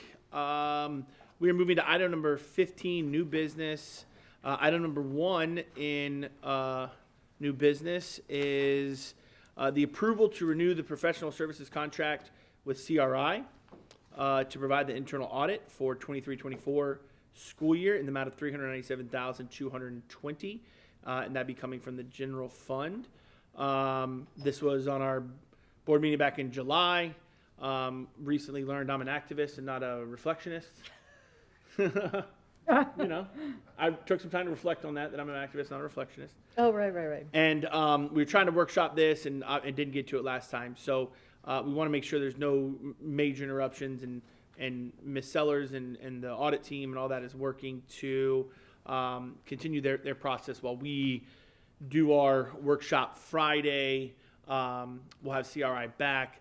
They'll present, what their scope of work is. A little bit of Ms. Sellers will present on, what especially for the new board members, legislatively, what do we have to do, statutorily, what do we have to do with audits? And I believe Mr. Daniels will be here from the audit committee again to explain kind of the audit committee role and what their role is, so that we understand that. So that's the explanation why it's on. I don't see any. So any speakers, anybody else want to? Well, I guess we want a motion and a No, I just want to thank you for putting it on, because it does prevent some delays. And as we discussed before, any engagement letter and plans for audit can be changed throughout the year. So this is not set in stone. So I appreciate you putting it on. Absolutely. So I need a motion I'll move. in a second. I'll second. You want to fight it for it? So we have a motion and a second. Any other further discussion from board members? I don't see anyone lit up. We'll talk about this obviously more Friday for sure. Right. Did you have something? No, we'll talk about it Friday. Okay. All right. So let's go ahead and vote on the approval to renew the professional services contract with CRI to provide our internal audit services for 23-24 school year. And that passes 5-0. Item number 2 under new business, approval of the removal of a Citizens Financial Oversight Committee member. Ms. Spray, do you want to talk a little bit about this? Mr. Small has missed 3 meetings in a row. So under the charter, that he automatically rolls off of the committee. So it's basically a formality that we had to bring it to the board to vote on, that we take him off the committee. Okay. Okay, and with that, I'll say, any former member that wants to come back to this committee, we're welcome and open for you to come back. So, but that was it. So I made a motion that we take him off, or somebody can motion it. We got a motion? I'll second. We have a second. Any other discussion? I don't see anybody lit up board member wise. Ms. Foreman, you want to cancel yours? Okay. So let's go ahead and vote on the approval to of the removal of a Citizens Financial Oversight Committee member, and that passes 5-0. And we move on to item number 3 under new business, approval of revisions to the Citizens Financial Oversight Committee charter. Ms. Spray, I will go there too. Go to you as well. Okay. Ms. Foreman, back in, I think it was May, brought it to the board about voting and non-voting members on the Financial Oversight Committee being basically the union representatives of the MEA and the ASME. Through discussion with the committee, they didn't feel that it was necessary that they be removed as voting members, because they're looking at the funds after it was spent, and they don't necessarily benefit on voting items that come before the committee or the board. So they were pretty much just leave it as it was and let them be voting members. They didn't have any problem with them being voting members, just in a nutshell. So then this item, Right. was there any revisions that were needed that we actually are in front of us? Yes, there is. Down at administrative, also, it has supermajority voting. They want to ask that the board consider a simple majority. That's been an issue with this committee, having enough members there. I think we're down to like 7 members. Barely have a committee even, so that's why I'm advocating for people to join. So they're asking that we change that charter language to be simple majority. And that's in the second page down under administrative. Yep. So I would ask that the board would change that charter to reflect that. Recommendation from the committee. Okay. So, Thank you for explanation. So is that a motion too? yeah, I have a motion to change the administrative role for the voting Citizens Financial Oversight Committee to be a simple majority, modifying it from a supermajority. Okay. I'll second that. So we have a motion and a second. And then any discussion, Ms. Messenger, you would let I have a question. Mm-hmm. Your motion is to take this redlined copy that's in front of us. Yes. And to change it from, to keep all of the greened underlined portions and also add to that, instead of supermajority, take out the word super and add simple majority, changing the 67 to 51. Am I understanding your motion Yes, correctly? yes. Okay. And the vote, go ahead, you got it. Does that represent all of the recommendations the committee gave you? Yes, the only other recommendation was that we allow the union reps to be voting members, not to change that. But this current one, the motion that you just made, as I understand it, does not fall in line with what they recommended about union membership. Because what they recommend about union membership is they shall be voting ex officio, and what's in front of us, it shall be non-voting ex officio. So this is not representative of what the committee has said that they wanted? No, what you have in front of you is the red line version that Ms. Foreman had crafted. Mm-hmm. Okay, if you go to the original charter, it says municipal workers who represent employees of the school board and collaborate in collective bargaining are standing members of the committee.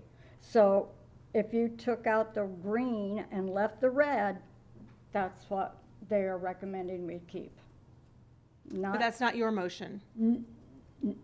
My motion was to accept the recommendations from the committee to maintain the bargaining members to be standing voting members. Oh, then I'll withdraw my motion, my second. That's what I'm trying to understand. Right, right. I want to The understand. committee recommends, the committee. You're accepting the committee's recommendations? Yes. In whole, in totality? Yes. Which were to keep the union membership as voting members and to change the voting when they recommend to us to a simple majority. That is now your motion? Yes, ma'am. Okay, so then, yeah, I just want to make sure that we are all on the same page of what that is. So, but their actual recommendation was voting ex officio members, which would still not quite mirror what was put there previously, but I understand your point, and you think it would be simpler to just keep the redlined, not have the green portion on the second page, the top of the second page, where it says, municipal workers who represent employees of the school board in collective bargaining are standing members of the committee. Your motion is to maintain that language. Yes. And to have a simple majority, 51%. Yes. And then keep the rest of the green portion that says, shall be approved by a simple majority, 51%, of the voting members of the total committee membership. Am I understanding your motion correctly now? You are. Okay, then I will second that. Yeah. So basically, the only modification that the committee wanted was to change it to the simple majority. Because I have the red line version and I have the version that was not red lined. So we were looking at both, and that was the recommendation, to keep that line. Municipal workers who represent employees of the school board in collective bargaining are standing members of the committee. So if we want to insert standing voting members, we can do that, but they have been voting members all along. So I don't see that we need to change that language at all. So the only change that was talked about was the simple majority. So that would be the only modification made to the charter. From the original. charter. From the original charter, right. And I understand this is just, We should have the original This charter one. attached as well right. to the agenda. And I'm sure we're gonna modify this in the upcoming months or next year, once this goes through again, I'm sure. I just wanted to make sure it was very clear Right. for the record of what language would be changed, and it Laura, will, you got that? You're good with that, that's, The only, that one language, the only language that should be changed on the original charter should be the administrative section. The school board shall approve by a simple majority, 51%, of the Citizens Financial Oversight Committee membership. That is the only amendment that should be made. Good? Point of order real quick. Okay. So I'd recommend at this point that we start this whole conversation over. Okay. Because what happened was, we should have made a motion on what's in front of us. And then what should have happened is, Mrs. Sprague could have said, I'd like to make it. She made a motion, I just the did. wrong motion, Well, based on the red line vision. But we started to discuss the item before there was a motion about it. No. Yeah, we did. No, I just had her explain. I had her Explain what the explain motion was. I What was explained going it. on, And she and then she seconded made it. a motion, But I withdrew it. and then she seconded it. seconded it. Well, that's what I see. It's all confused. And then it was talked about, and then she withdrew it once. So, Once there so was she clarity. made the motion, I'll explain it. She explained the topic, what it was, then she made a motion at the end of her explanation. Ms. Foreman then seconded it. At that point, it's open to discussion. So at that point, I went to Ms. Messenger. Ms. Messenger then said, I want to make sure I'm clarifying what your motion was.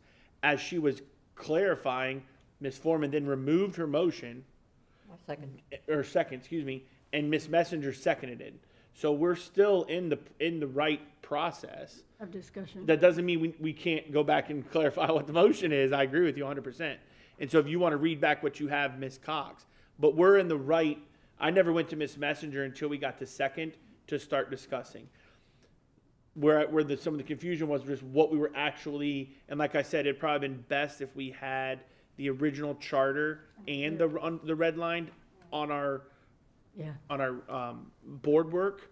But does that clarify that? Well, so, and again, maybe it's my misunderstanding of some parliamentary procedure, but if something comes in front of us, we don't start off with a motion to amend it. We start off with a motion to start this, and a second to start discussing it. And then, so there's a motion, there's a second, then we start discussing the item. During the discussion, someone can say, I would like to make an amendment to the original motion. It just seems like it's kind of. Her original motion was to amend to moving it from super majority to simple majority, and that's it. So that was her original. I just think it was just the verbiage was just a little bit off because she was referring to red line as well as the old. So And that's why I brought the red line and the original, and I think I gave you an original at some point last week, so you could see it. And then the attached red line was on our agenda from May, so, I'll come back to that next one. okay. So I want, Ms. Cox, can you read what the actual, and let's see what the motion is that you have, and if you need to tweak it at all. Okay. And then Ms. Foreman, I'll come to you.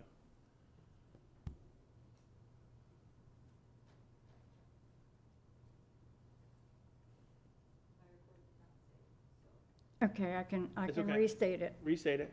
Okay. I make a motion that we amend the charter, Citizens Financial Oversight Charter, and under the administrative paragraph to read from supermajority to simple majority of 51%. That's the only amendment that we're making to this charter. Perfect. And I still We second. got a motion, a second. So does that help? We're good? So we're not, so we're not looking at the item that's attached to the agenda item. We're looking at the original Correct. charter. Correct. Correct. Which is still technically there, it's just the red-lined portion. Right. Yeah. Okay. It's not the green portion. The reason we had the red line version attached to our, today's work is because it was brought up by Ms. Foreman, and that was taken back to the CFOC committee to discuss.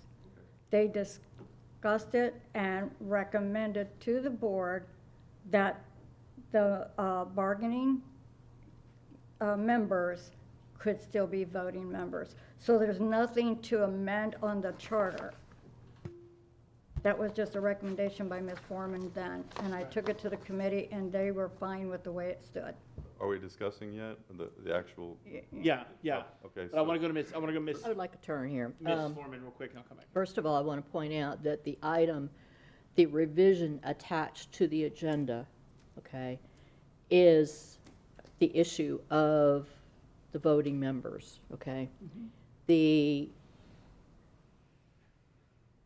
addition of a second type of change to it was not attached to the agenda, and if we're going to be really sticky about it, that would need a separate, it should be attached to a future agenda and voted on so that the public has a chance to say, yeah, you know, I agree with it or I don't, you know. I don't know that they would, but that's, we have two issues, and that's why I would request that the motion and the second be withdrawn. We have one motion on the red line version that's attached to the agenda, okay, having to do with voting versus non-voting. And let us discuss that, let us vote on that, and then it would be up to the chair whether he wants to vote and discuss the second proposed change, which is the simple majority to supermajority. Does that make sense? That does make sense. I get you. So, what do you Okay, think? so are you making a motion? Did you motion? No, I'm requesting, I have no She move. is Okay, I'm so you're requesting moving. that they withdraw their motion. So we're still in discussion. Yes, Okay. yeah. So I have Mr. Tatum and then Ms. Messner. First of all, I agree with what Ms. Foreman said to organize this better because to me it's still jumbled up and it's unclear. So I would concur with that. Okay. So then now we're discussing the topic at hand, or are we going to move forward with just? No one's made a motion yet on anything, so go ahead and continue. But did they withdraw their motions, or No. they haven't withdrawn their I motion? can withdraw my I'm not motion. withdrawing my second. Okay. So what does that mean? That means that we're discussing. We're still in discussion. Okay, so What was brought to the board today was the non-voting and the voting members of the bargaining members. That's what was brought. Ms. Foreman is saying that's what we should be discussing. We should not be discussing the simple majority. That needs to be brought at another time. yeah, I think, I mean. But again, go back I to- think I think it would be, I think it would be hard to take that back again to the committee that doesn't meet until September. I think it's September. They've already, Right, they've made their recommendations, but So you're don't saying we take it need to. back to them? Right, so you're saying that we need to publicize it, that we're gonna change that charter from super to simple? It's such a It's up to the minor. chair. Okay, all right. So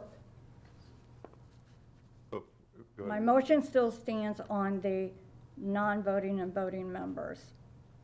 That's the only thing that Ms. Foreman is talking about, so, Well, your motion, Right. but, oh, hold on, your original motion was not just the voting, it was also the supermajority. right, I'm withdrawing that part, so I'm just saying that we are voting only on Okay, the, so if we don't have a second, I'm gonna, Yeah. Mr. Dye, if we don't. Mr. Dye. We have a second that's still staying with it, it's still through, correct? That motion is still through.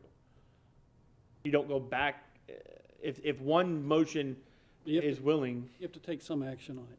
right, because the second is not willing to get rid of it. Right. Okay, so I'll just jump in real quick and just say that at any point, we could be sitting here discussing and make an amendment on this charter, and we could say, I don't like whatever, and we take out a word. We don't need to wait another 2 weeks to do that. I don't feel that we need to wait. I feel that the approval to keep the words as is, that's been there for, I don't know, 3 years, 4 or 5 years, whatever, however long the committee's been up. And then the supermajority really is the only thing changing, and it's really changing out of necessity because we don't have enough people. So I personally, as the chair, I'd say we keep it and vote as this is right now. The amendment that Ms. Spray, no, we can still go back to discussion, but the amendment that Ms. Spray has come forward with us, which is to keep the voting members as is in the original charter, and changing supermajority to simple majority, 51%. That's to me is okay that we're voting on that. So it's still you were still up, and then Ms. Messenger. So now to the subject of the matter, so to speak, I still am not, it is ethically not appropriate to have people voting on this committee who have a financial interest either in what is going to happen or what has happened. And and a good analogy would be here, let's say that there's a HOA committee, HOA landscaping committee, and there's $100,000 a year that's allocated for landscaping funds. And the committee includes someone from the landscaping company that does the landscaping.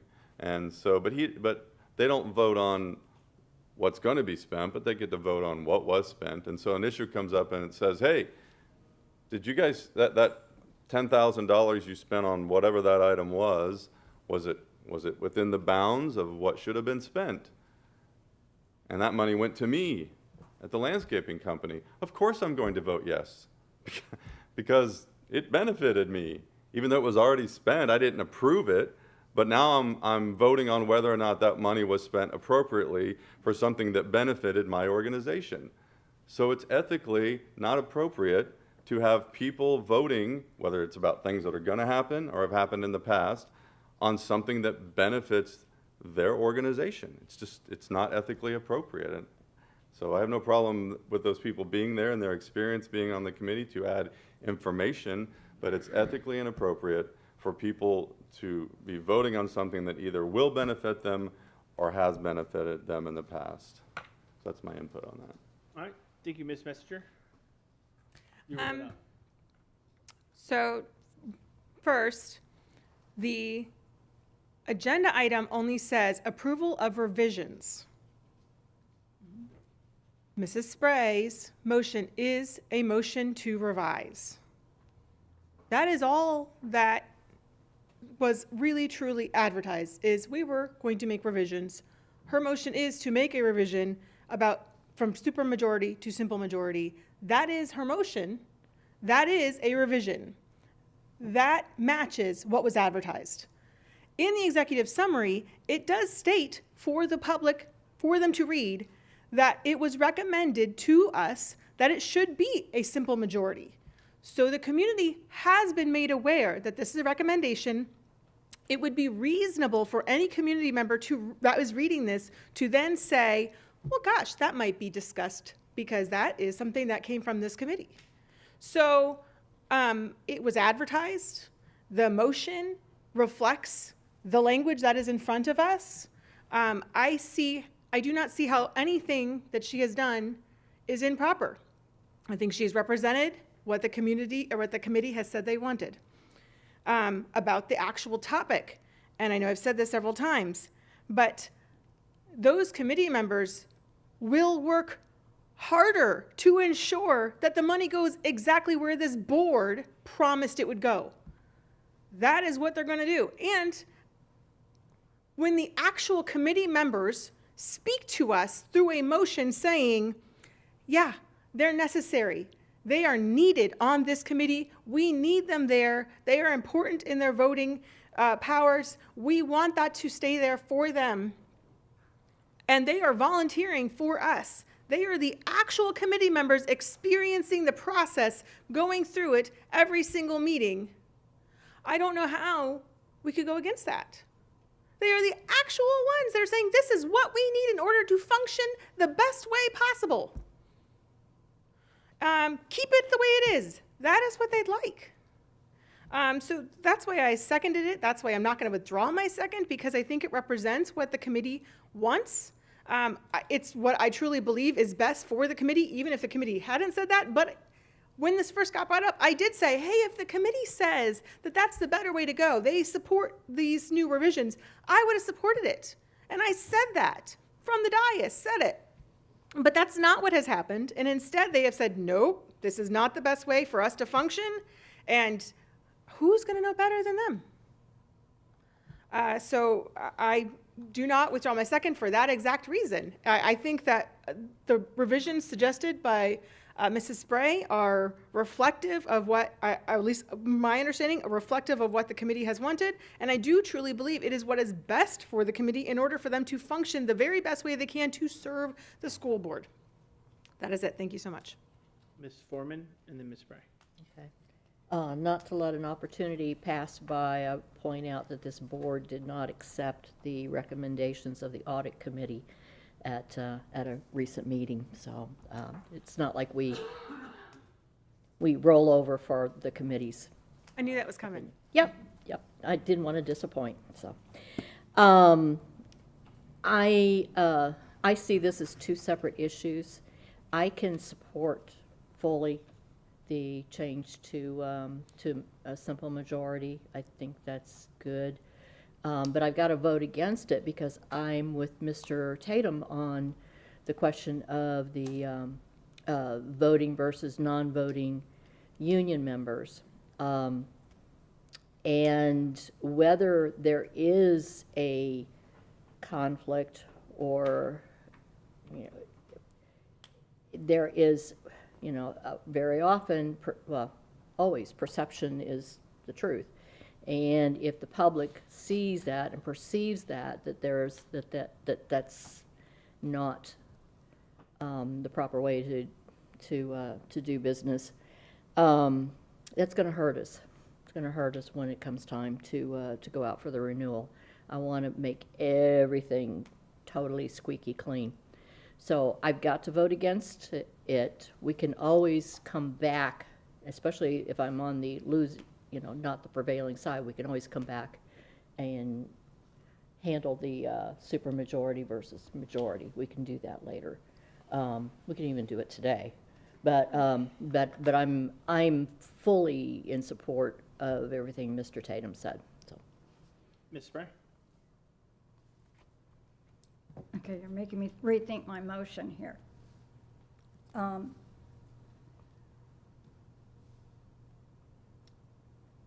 You're out of luck. I'm out of luck. Oh, you're looking at me or Miss Messenger? Well, because okay. I see both views here. That it does kind of look conflicting, that there are voting members on there that represents people who benefit from this millage. I think they have Ms. Barber has a wealth of information that she shares with the committee. I've seen that displayed on every meeting that I've been to. What I'm bringing to you is what the committee suggested. It's up to the board to vote that up or down. My motion was, this is what the committee recommended, and it's up to us to either accept it or not accept it. With the renewal coming up, I do see that as a problem, trying to get the optic of it. The optics of everything is what I see. So I kind of lean with Ms. Foreman and Mr. Tatum on that if you're serving on a committee and you're benefiting from it, this is the exact reason why I didn't sign up to be on the Citizens Advisory Board at the county, because I didn't want to have any conflicting interest there for organizations that I'm on other boards with. So I'm just bringing this to you as a recommendation from the committee, that they wanted to keep it as the original language was, that was on the original charter, that they are standing members of the committee. But I lean with Ms. Foreman and Mr. Tatum that they should be non-voting members, but advisory members. So that would be my language modification. Maybe they could be advising members of the committee, and non-voting advisory members. So How about I make an amendment to Mrs. Spray's motion, and the amendment that we could vote on to Mrs. Spray's motion would be that we accept the language to make it a majority as opposed to a supermajority, and that we keep the language as we're seeing today in our item, to keep the language that makes the union members non-voting ex officio members. Okay. And we can vote on that amendment to your amendment. Okay. So that clarifies the two questions. So you can, yeah. So I you've make got that motion. So is there a second on that motion? I'll second it. Okay, there's a second. So now discussion. So, I think it all, I mean, I kind of see points, but I'm okay with, first, is it two people? One from the union, one from AFSCME, right? Out of 15 in the, or how many people are in it? Seven now, but it was chartered for like 15, right? yes. Okay. Well, And to be honest with you, if it's down to 7, that, I mean, I'm just throwing this out there. That means that we're not getting public participation, which means that the public may not really care or have an interest in it. I'm just throwing that out there because typically when we have things that are interested to the public, they come out in droves, right? So, but besides that, going back to the committee itself, to me, the committee is there for one reason, to double check that we as a board, and from the superintendent's instruction or recommendation, said we are going to spend our money in our budget this way. And then we as a board said, yes, we approve you spending your money that way. Good, bad, and different, doesn't matter. The CFOC is there to make sure that we have actually spent the money the way we were supposed to. So when a dollar comes in, they're going to look to see, did 51 cents of that dollar go to teachers? Check, bing. Doesn't matter if you benefited from not. Did it go, yes or no? Yes. Did 7 cents of that dollar go to arts? I don't know what the breakdown is, but I don't see that. What are they? And then at the end of the report, they're voting on, hey, did the board spend this the way they were supposed to? Yes. And so how much they got from it or what, that, to me, it's not, I think it's how you look at what this committee's charter and what they're doing is. And to me, it's not, it's them saying, did you spend it the way you were supposed to? Yes or no. It'd be different if it's a committee that is voting on, should we raise, as a committee we get together and they're talking about teacher pay and should we raise it or decrease it, increase, decrease, things like that, of course. But you look at committees across not only our own county, but across our country, and there's people on committees that have quote unquote interest. You should, like to Ms. Messenger's point, I mean, they're going to be the one that's really looking at it. Hey, no, it didn't get spent. We didn't get 51 of the teachers. They're going to hold our foot to the fire more often than someone who's not even in the system. I don't see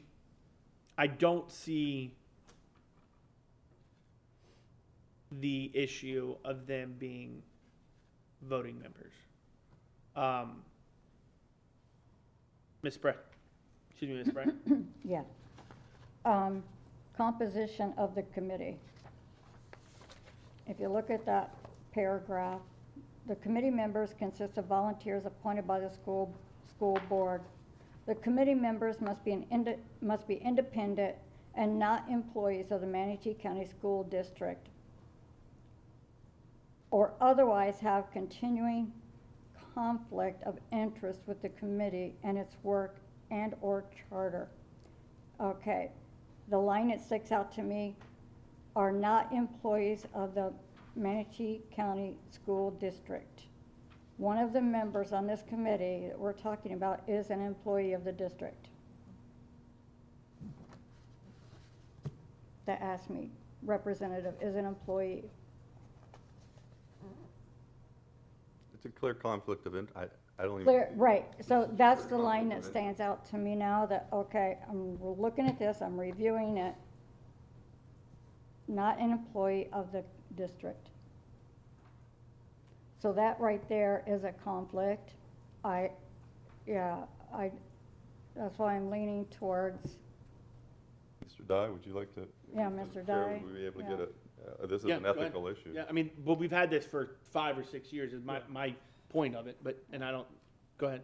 Okay, if you read further down, and I realize y'all didn't draft this thing, and it says, notwithstanding the foregoing, the president of the MEA and the president of the local chapter of the American Federation, who represent employees of the school board shall be members of the committee. So it actually says you can't have a conflict, but then it makes 2 exceptions. Right.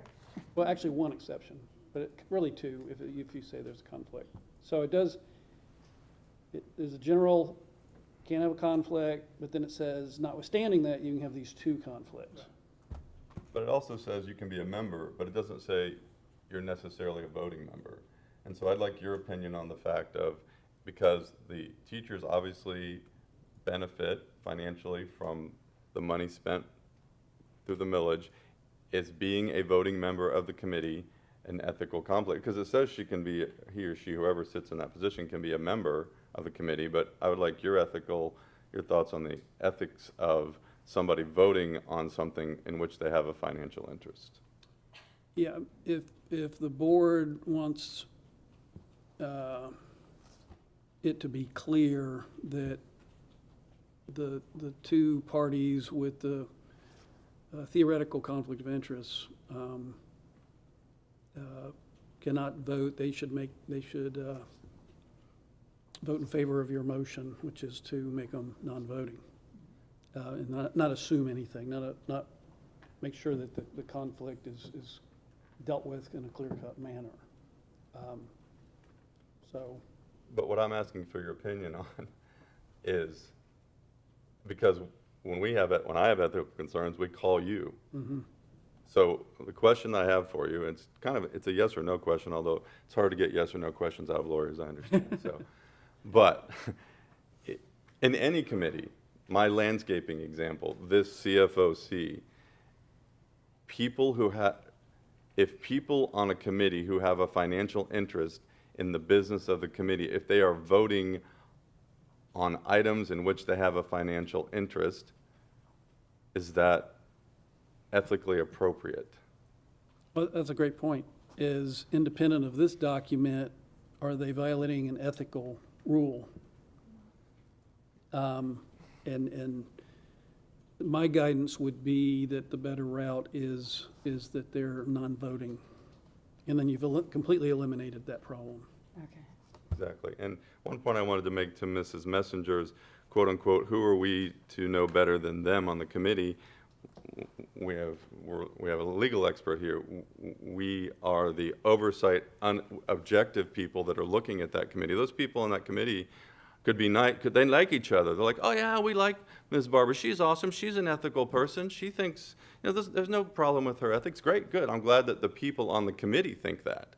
But our job is to protect the integrity of that committee by making sure that there are no ethical conflicts, either apparent or probable on that committee. And so I'm glad to hear Mr. Dye agree in general that people that are on a committee that have a financial interest in what's being voted on should not be voting on those items. It's just a general ethical principle.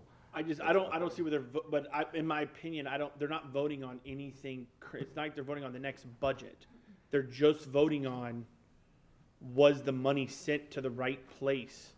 Not how much did they get. It's okay. I'm not. I'm reading the room anyways. I see how the vote. So I'm gonna go. Well, I would say this: does the board have any desire to workshop this, or just let's make a decision now? Okay. So I call the question. Sorry. We're voting on Mr. Tatum's. On his amendment. Are we voting to call the question? Oh, yeah, we got to do that too. That's fine. You can vote. That's fine. Go ahead. Well, I mean, she's not going to have it on the screen, so we'll just do it manually. So all those in favor of calling the question, aye? Aye. Okay, so pass it. I'm not. No, it doesn't. It needs a supermajority. It fails. Okay, so it fails. Wait. So we're still in discussion. Yes. So I'd like to make the point again, Mr. Choate, that going back to my landscaping example, I'm having trouble understanding how you don't see that is an ethical I'll go back to, problem. but this is not, again, I'll go back to, I know it's not a win or wrong. You're going to win this 3-2. Okay. Oh, so it's not. I thought you were against. It seems like you're not going to vote for my amendment. Oh no, I'm not going to vote for your amendment because I believe that we should pass what the original one was, but I believe it's going to vote. So whether or not you're going to be able to change me or not, I think it doesn't matter. Okay. So my call, because I have Miss Messenger lit up to speak again. Thank you. You're welcome. If you had done the call to question after I had spoken, I would have said yes. I take it personally. You just didn't want to hear me talk again. I agree with the chair. They don't have a say on how the money is spent. They just have a say in ensuring that it was spent correctly, which is what we promised the voters. So I don't agree. I think there will be a lot of unintended consequences if the board does this. I truly believe that if you remove these two members having a seat at the table, a voting member is a seat at the table. If you remove that seat at the table, then they may not come anymore. And if they don't, then all of that institutional knowledge, which the rest of the committee admittingly relies on, will no longer be there, which I truly I do believe it'll be a detriment to that committee. The committee receives a significant benefit because they are there. I also do think that this board choosing to ignore this significant change to the committee's makeup, which it is a significant change to the committee's makeup. If you choose to ignore their desire, what is to make them stay? Mrs. Foreman brought up the item about the audit committee, and I knew that she would. I've worked with her long enough, I know her long enough to know that she would, except for I don't feel like it's a fair comparison in any way, shape, or form, because this changes the committee significantly. And what this board did with an audit committee recommendation did not change how the district ran. It did not change how that committee ran. And it did not change even the functionality of our audits for that month's time to allow the board to have discussion. It did not significantly change the functioning of that committee. I do agree that I don't think it sent a good message. This won't either. And if you felt like that sent a negative message, what is this going to do to them? They are our volunteers. They are saying we need these people to help us, to work with us, to give us feedback, to look at the things with us and explain things. And if you remove their seat at the table, there is no reason for them to show up. And there will be less of a reason for your other committee members that do not have that same knowledge to show up. So I just wanted to make very clear of your amendment so that I understand very clearly what I will be voting on. Your amendment is to amend Mrs. Spray's motion to change the current language of the charter to say, I'm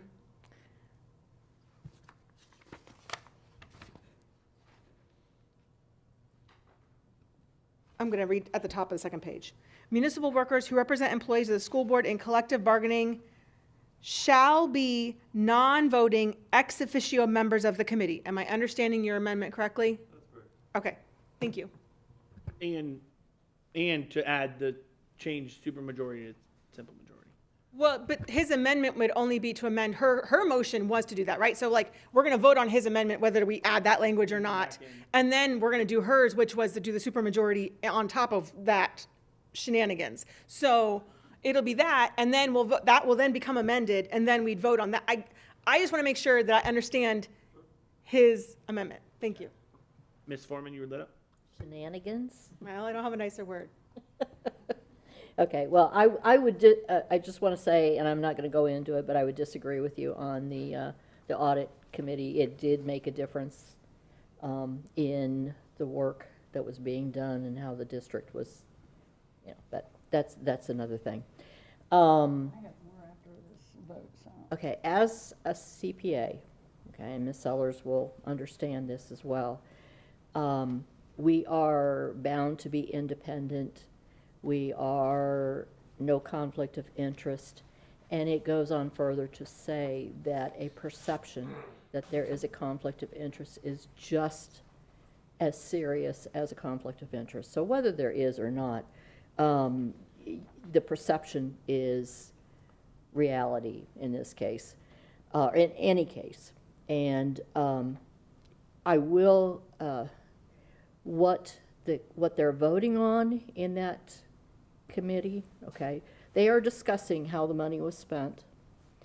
And if, let's say that I hate to use examples, but let's say that the teachers got 52%, okay, that would be, she would have the ability, you know, she would have a vote on that going, yeah, it's okay, you know, we'll just make up for it next time. So there would be a control there. If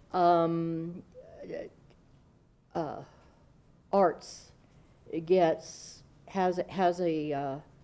decides to spend their money on sending a teacher to a training or to something that is not arts related, and the committee goes, oh no, that shouldn't be, that vote, her vote would matter. Okay, so I mean, they are not making decisions on how the money is going to be spent.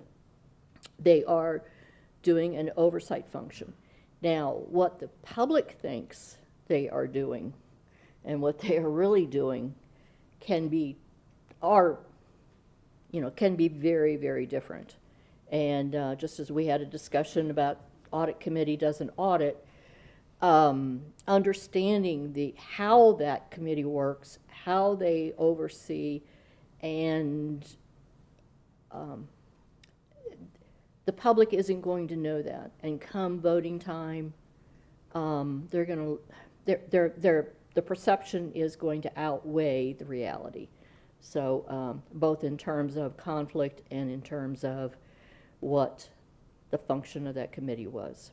So, so I am very strongly requesting, and I apologize to, and I will go to that committee meeting. I've tried to stay away, you know, since you've been the liaison, but I'll go and try and explain, you know, and,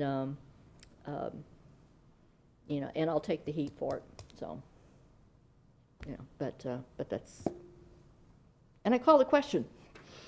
A second, call question. Okay. Just call the question, vote on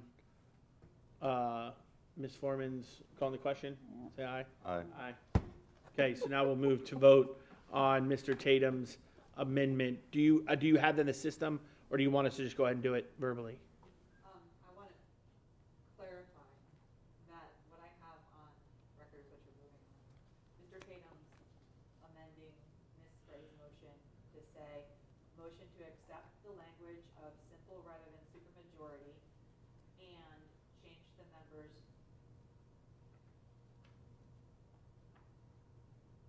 Use the language what's in the red line, yeah. Shall be instead of are, and then non-voting ex officio instead of standing. Shall be non-voting. Ex officio members of the committee.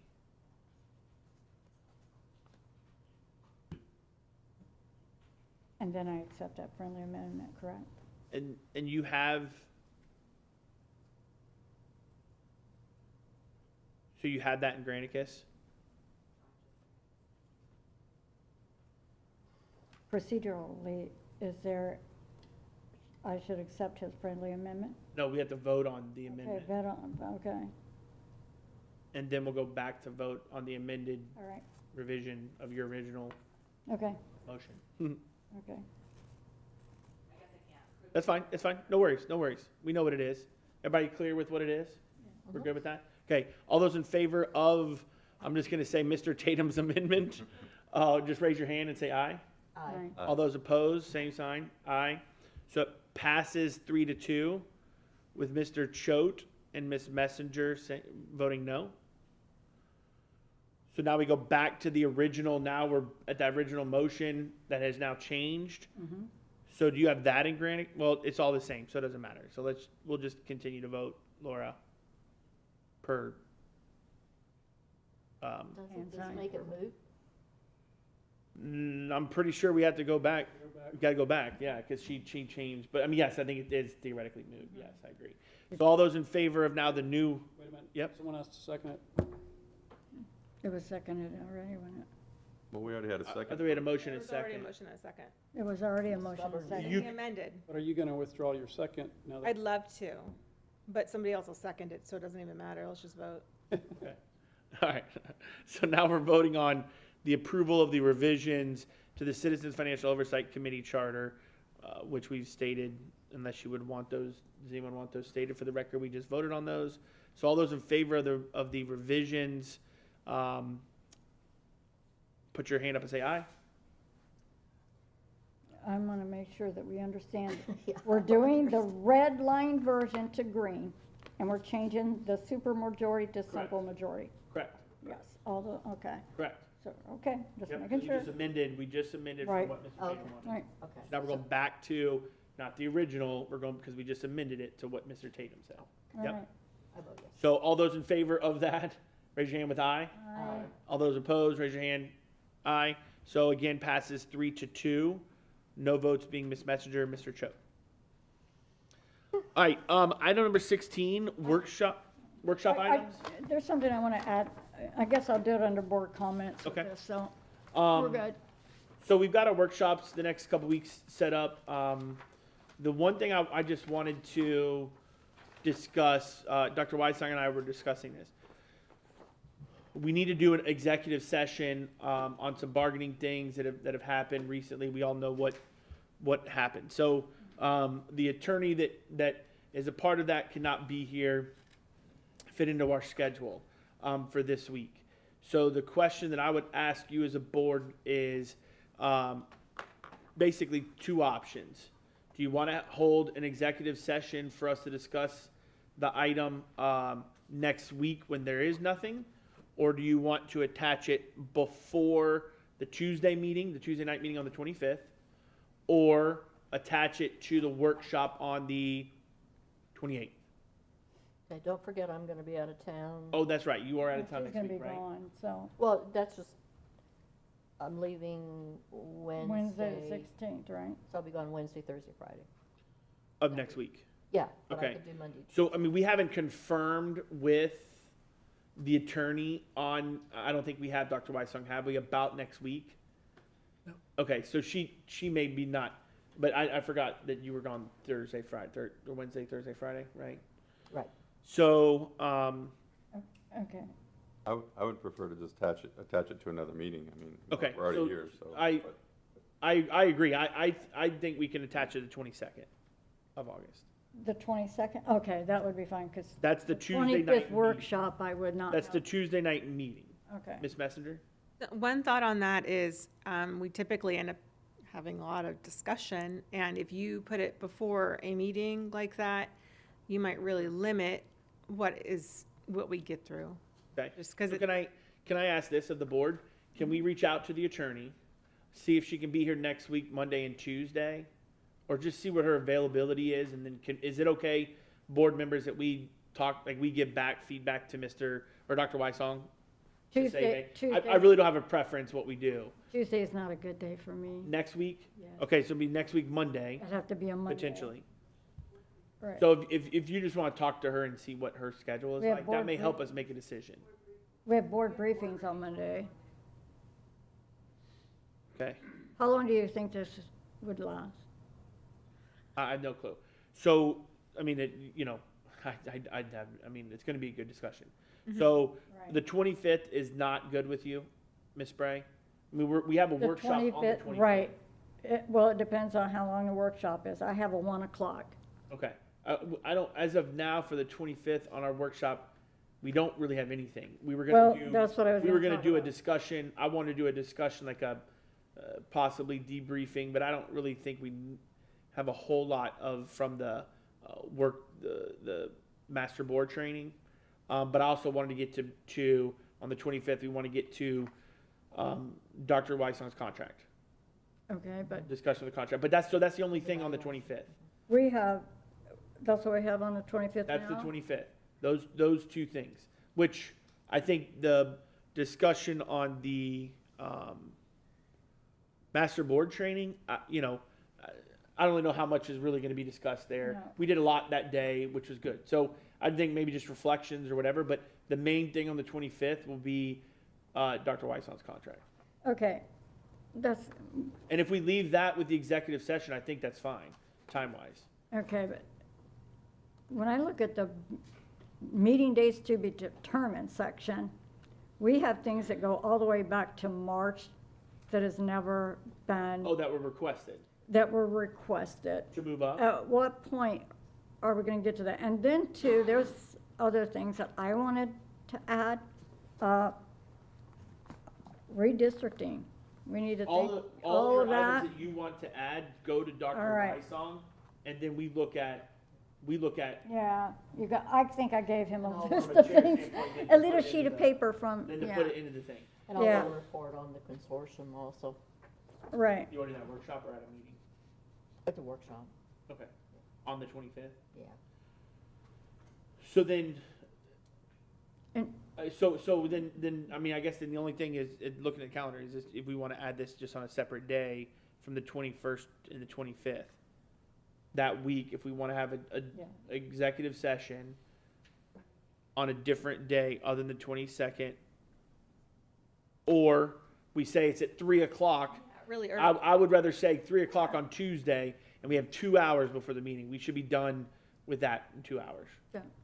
I'm good. Knock on wood. You Yes. know, next Wednesday is when I'm driving down to Key Largo, but I could do early morning. On the 16th? Yeah. Okay. And Dr. Weissong's got to do his. That's the thing, I'm having dental. You can't, so you Oh, can't do it on the that's 16th. Okay, yep. So that's So why I would propose at 3 o'clock on Yes. the 22nd before our meeting. I Yeah. know that maybe puts us in a little bit of a long afternoon to evening, but I think that that's, with everyone's schedule, I think that's just the quickest we're gonna be able to get it done. I'm looking at you, Dr. Weissong. What are your thoughts? Yes, we just have to confirm that all the, that the Right, attorneys are available. Well, let's just put it on that, put it at that time and let's see how it works. And then you just communicate with us, So I'll just put a question mark on that. and we'll figure out, I think that's a better. based on your response back to us, we'll do that. Okay. Okay. My feelings are hurt. I don't have a board briefing scheduled. Miss Foreman needs a board briefing scheduled. I don't know if I have one either. I'm sure I do, but I don't remember. I do.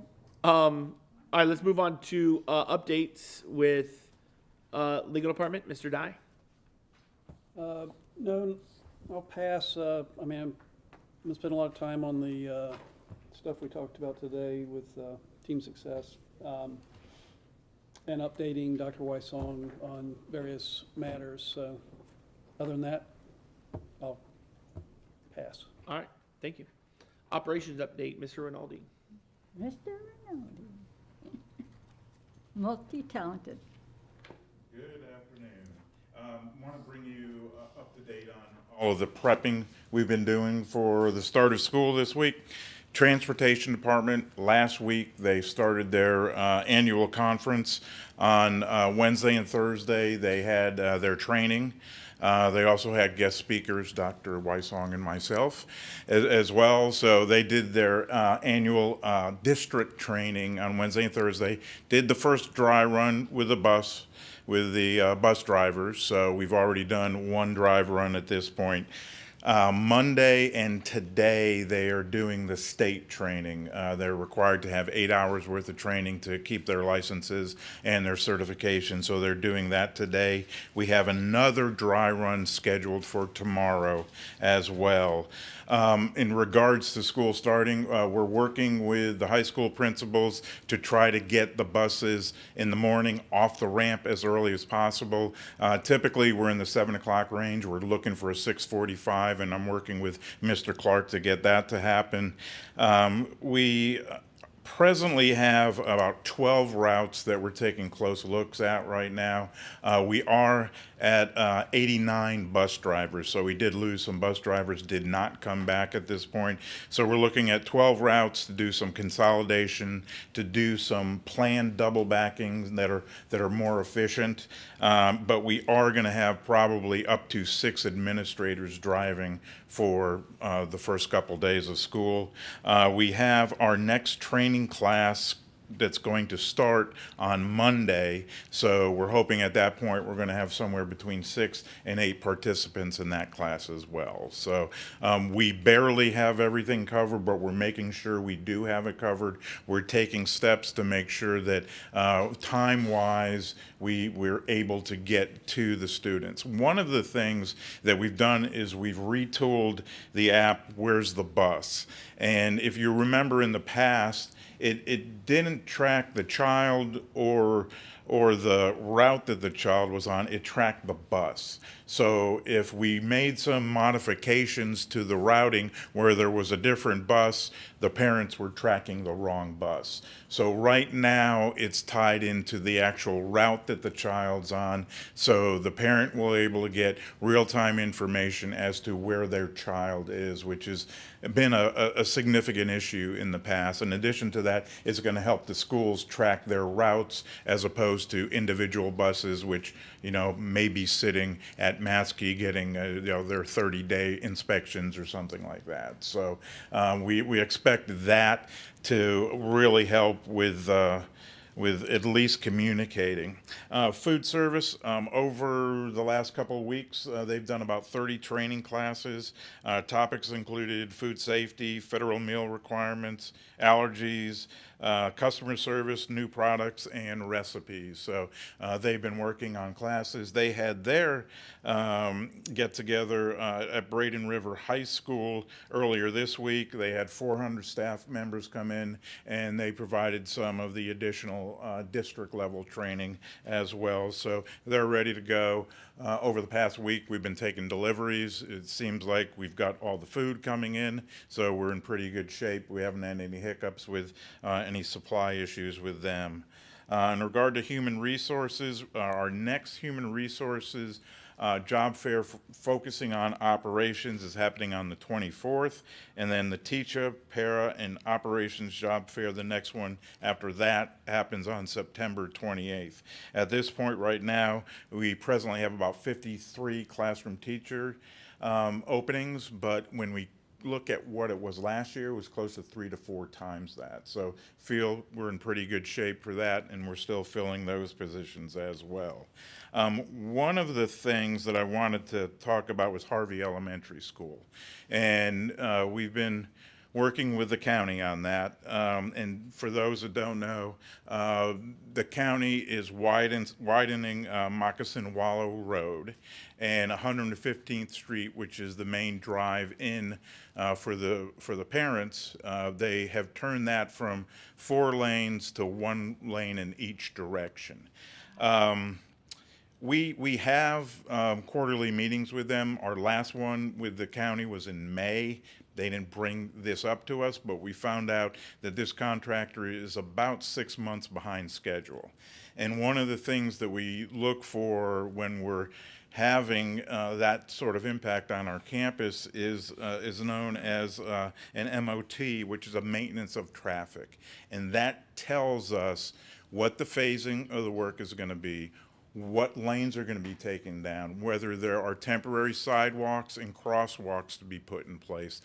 It does not appear that the county had this contractor do an MOT. We've been asking for 2.5 weeks for that, and we haven't got it. But we've had multiple meetings with the sheriff's office and the contractor as well. It appears that we're going to be adding an additional crossing guard, and we are going to be getting a sheriff's officer that's going to handle the traffic signalization there. So that's going to be a big plus for us, but it is going to be a single lane in and a single lane out in the morning and afternoon. And it looks like it's going to be about 2 months duration at this point right now. So that's where we stand. We've got another phone call with the county to make sure that the commitments for the crossing guards, because as you know, like bus drivers, it's hard to get crossing guards right now. So we're working with them as closely as we possibly can. So that's my summary. Any questions? Anybody's got anything for Mr. Rinaldi? Yeah. I do. Thank you. Mr. Rinaldi? Oh. You knew I'd have something. Well, first, thanks for getting on that situation at Harvey Elementary, because I happened to be out there the other day, and yeah, it looks difficult. So at least having a sheriff there, I think, is going to be a real help, both from a safety perspective, too, just because the sidewalk is actually on the side of the road that's on the other side of the school. So we got kids crossing, and yeah. And they're going to be putting a temporary sidewalk in. It should be going in today. Oh, today? Okay, that's good to know. So, and then I did want to make the point that when we had that kind of meeting of our governmental bodies, and I threw out the suggestion about, hey, it'd be nice to, attend one of their meetings once a month or something, just to, figure out what's going on over there, somewhere where we can have maybe more frequent contact than just quarterly, because it sounds like it's one of those communication things. No one had any ill intent here. It's just that, an area for improvement might be more frequent communication between us and the county, and actually having a little checklist, like, okay, well, here's what our needs, objectives, and challenges are, and one is, if you're starting construction near our school, we need an MOT, and we're going to follow up on that. Exactly. I mean, it seems obvious, but at this point, I think that this is going to be a good case study for them about the information that we need. And as I said, we met with them in May, and they did attend, but they didn't. I mean, they didn't bring us up to date on what was going on with their contractor. I bet you if we look at maybe the original schedule and all, this may have been scheduled to happen over summer break, but they're behind schedule as a result. do you know, do they take minutes? I mean, that's not a governmental body meeting, but do they take minutes at the county meeting when they do their little? Yeah, I mean, we can do that, Mike. Yeah, I mean, but mainly we summarize commitments, and, well, I mean, to date, it has been very one way with us delivering all the information. Right. And so we're going to change that. Yeah. Yeah, my thought either was, number one, asking to attend one of their meetings a month, Yeah. And the second one is you could get their meetings, and so you could get their minute meetings and look through and go, oh, gee, look at that. There's something going on in front of this school, and that would be another way for us to just be more aware of what's going on. So just suggestions would be helpful. Thanks. Thank you. That's all I have. Thank you. Thanks. And welcome, Mr. Jensen, his first instructional Oh, I update. didn't even get a formal introduction. Thank you for having me. Derek Jensen.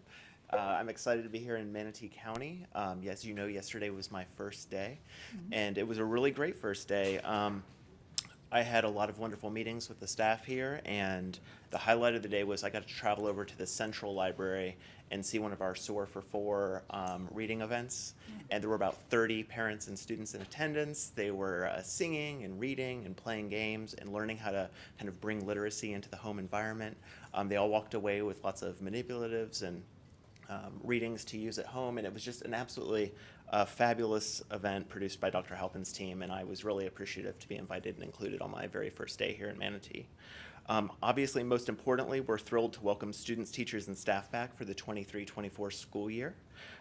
We kicked off the year with offering more than 80 professional learning opportunities for our staff, with both in-person and virtual options. One of the highlights was a partnership between Guy Harvey and the Moat Marine for our science instructors. We also partnered with the Florida Holocaust Museum and the Florida Department of Education in providing opportunities for our teachers to learn as well. Our teachers will have an additional day of planning and an additional day of professional learning before welcoming our students back on August 10th. Materials are here, classrooms have been prepared, and our teachers are excited about the school year. Finally, to help our students prepare for the start of school, the Day for Hope events are completed and were a huge success. Each year, Day for Hope hosts back-to-school events on local church campuses. They serve elementary children with everything they need to begin their first day of school, and SOAR and 4 provides essential school supplies at these events. I'm really excited to start the 23-24 school year here in Manatee County, and extremely excited to start visiting our schools, seeing our students and teachers in action, and working with our administrators to support student learning. Welcome. Thank you. Thank you. Any, I'm sure we'll all get, one-on-ones with you and Yeah. get together with you for sure. I'm looking But I don't know if there's any. Did anyone tell you about waving the buses? Oh, yes. I'll be there. Expect to see you there bright and early with the Fully rest of us. informed. Bright and early. I'm excited for it. Can I request a step stool? Thank you Good. very much. Thank you. We'll see you Thursday. Yeah. Right. Waiting Yep. Thursday? Yeah. Wow. Okay, Superintendent. Thank you. Yes, Mr. Jensen arrived yesterday just before 8, and I gave him a whole 60 minutes to settle in, and then he started going to meetings at 9 with citizens and then staff. So right off to work. Board members, I have a few items that I just want to cover with you in this update. First, thank you for your support today of the consent agenda. There were 32 items that you approved so that the district staff and schools can keep the work going. Those include partnerships with local businesses and 501c3s that benefit our CTE students and our students with disabilities. There were several grants that you approved to try to bring additional funding into the district, and of course keeping many construction projects moving forward. So thank you for all of your diligence with the consent agenda items. We obviously are in the closing hours of preparation for the start of school.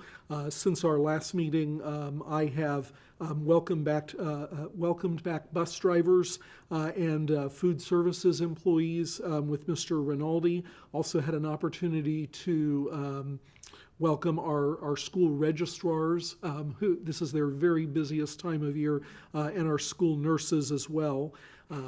We have lots of employees returning, but of course our teachers officially were back Wednesday, August 2nd, although as I discussed at our last meeting, many of our teachers participated in professional development over the summer. Since Wednesday, I have visited Able Elementary, Stewart Elementary, King Middle, and Southeast High just to walk around and greet teachers and thank them for their work. Based on just visiting those 4 schools, I will tell you our teams are excited and ready to go and can't wait to have kids back on campus on Thursday.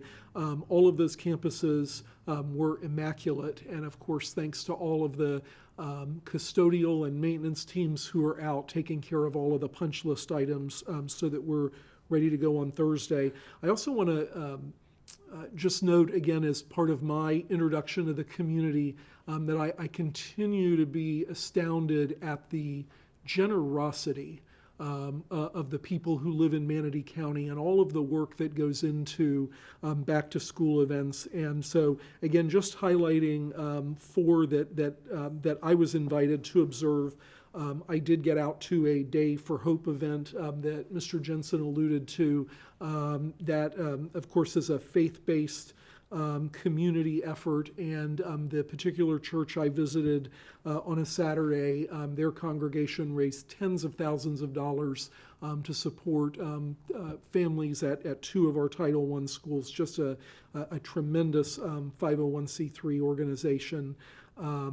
Additionally, our team, representing many departments, put on the Community Resource Fair at Manatee Technical College also on July 29th. Thousands of people attended that event. The line to get in wrapped around the building at MTC. And so, of course, thank you to Mr. Wagner and his team for all of the hosting duties, and then all of the departments here who participated, again, along with dozens of community groups. Last week, Carl Reynolds Law and ABC7 partnered on Day of Giving. Again, thousands of dollars in school supplies and cash donations raised by those two groups. And then Saturday night, our Bradenton Marauders hosted a back-to-school event. They distributed 500 new backpacks to Manatee County students. Very, very beautiful, high-quality materials in those backpacks. Lots of community groups at the game to also support parents. Our Parish Community High School girls softball team got recognition at the game, of course, for their state championship. And despite all of the talent there, I was asked to throw out the first pitch, and board members, I did get it to the catcher, and I don't need an improvement plan there. I was worried. It was definitely the hardest thing I've done in the first 30 days here, but glad. Again, just awesome community turnout. We do have the first day of school on Thursday. Looking forward to the send-off of our bus drivers at 5:30 a.m. I think it's important for the community to know that the staff in this building and at the Professional Support Center and our Matsky Support Center all deploy to schools on the first day. Multiple people going out from this building to each school just to provide extra support to principals for whatever needs to be done, whatever comes up. And I know board members and cabinet members will be out at schools. I'll be visiting 5 campuses during the day, and just looking forward to seeing all of our teachers in action. And then, of course, our leadership team will start our debrief here at 4:30, and we will be here until we have the all clear from transportation that everyone is home. So we're looking forward to Thursday. Board members, I will have a message going out to parents either later today or tomorrow, again, welcoming them back, and also reminding everybody that on Thursday, patience and grace are the key values, right? We know it's going to be congested. We know it's not going to be perfect, and patience and grace goes a long way that first day of school. So that message will be going out. Finally, I want to just give the board an update on advanced placement psychology, which is a topic that has been in the news for the last several days, and our team has been following this matter, and I'll keep the editorial simply to, I think, uncertainty and ambiguity are the two words that kind of sum up everything that has happened. We worked with the principals at the 4 high schools that offer AP psychology to get input, their own input as school leaders, along with, most importantly, the input of the classroom teachers. We also had several curriculum discussions and some weekend work to study all of our options. And then finally, we met as a leadership team yesterday, really going into after hours to try to make the best decision moving forward. And so at this juncture, we will be substituting the Cambridge or Advanced International Certificate of Education course for the AP Psychology course. Our team believes that that is the best way to navigate the various complexities and all of the unknowns that are out there right now. Obviously, our priorities in making that decision are teachers and students, and so our curriculum team and our leadership team have worked to offer a series of supports to teachers. So they will receive training, they will have opportunity to collaborate together across the high schools, and we will provide them with additional time for planning and adjustment. And so, so just know that each of them was consulted, and again, as they identify additional needs, we will prioritize those. In terms of students, obviously, if a student or a parent would like to make a change, the principals of those schools will accept those requests and adjust schedules accordingly. So for example, if a family no longer wants to take an advanced psychology course, we can substitute that for a different advanced placement course or another option. So there are options for families if they need something different. And then obviously again, our curriculum team will assist with the adjustments, and then we'll continue to monitor this as it plays out. Again, districts are making various decisions. We feel like this is the best, most predictable, most stable course of action for our teachers and our students. And so that of course, happy to answer questions, but other than that, that concludes my report. Thank you. Any questions, Superintendent? All right, thank you very much. Board comments, I've got Foreman, Messenger, Tatum, Spray, and myself. So Ms. Foreman? Great. I already whined to Dr. Wysong this morning about AP Psychology. My concern is that if the teachers, I wanted to make sure that they are on board, and not just going, yes, we'll do whatever you say. They've got so much adversity that they have to deal with, and if they're not on board on this one, I'm really disturbed by it. It's been a busy couple weeks. I attended the graduation, summer graduation at Southeast High School, as did Ms. Spray. And Dr. Wysong gave a speech, very well received. It's a really cool event because it's a mix of kids. Some students, they had some credit recovery, to do over the summer, and so they're finally able to walk, and palpable relief on their parents' part. And then others, there was a student I met who she finished high school early, so she had 3.5 years of high school. So and is going on, obviously a very good grade point. So it's a mix, but it's very, very exciting. It was a very enjoyable event. Attended a Patterson Foundation over the summer. They were doing This Book is Cool, where they give out books, and in my discussion with them, they were saying that every teacher through, I think, 3rd grade is given, if they request, a packet of books that have been vetted and that they can have for their classroom library. And so they are very, very generous, and I appreciate that.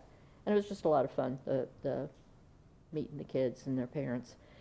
And last Saturday, the county did a back-to-school event at GT Bray Park, and I wandered over there. And a lot of nonprofit organizations that provide services to children and families that some of them I had never heard of before, and just had some really good conversations with them. So I thank the county for doing that. They gave out backpacks, ran out within an hour, I think. Yeah. And I enjoyed our master board training. Got to know a lot about each other. So, yeah. Thank you. That's it. Ms. Bessender? I don't have much. You know, I'm excited about school starting up, and I just want to say thank you to our employees for being here at the beginning of our school year. I mean, I'm just so grateful for the teachers and the bus drivers and the cafeteria workers and everyone else that we have that will be there when school opens, and I'm just thankful. That's it.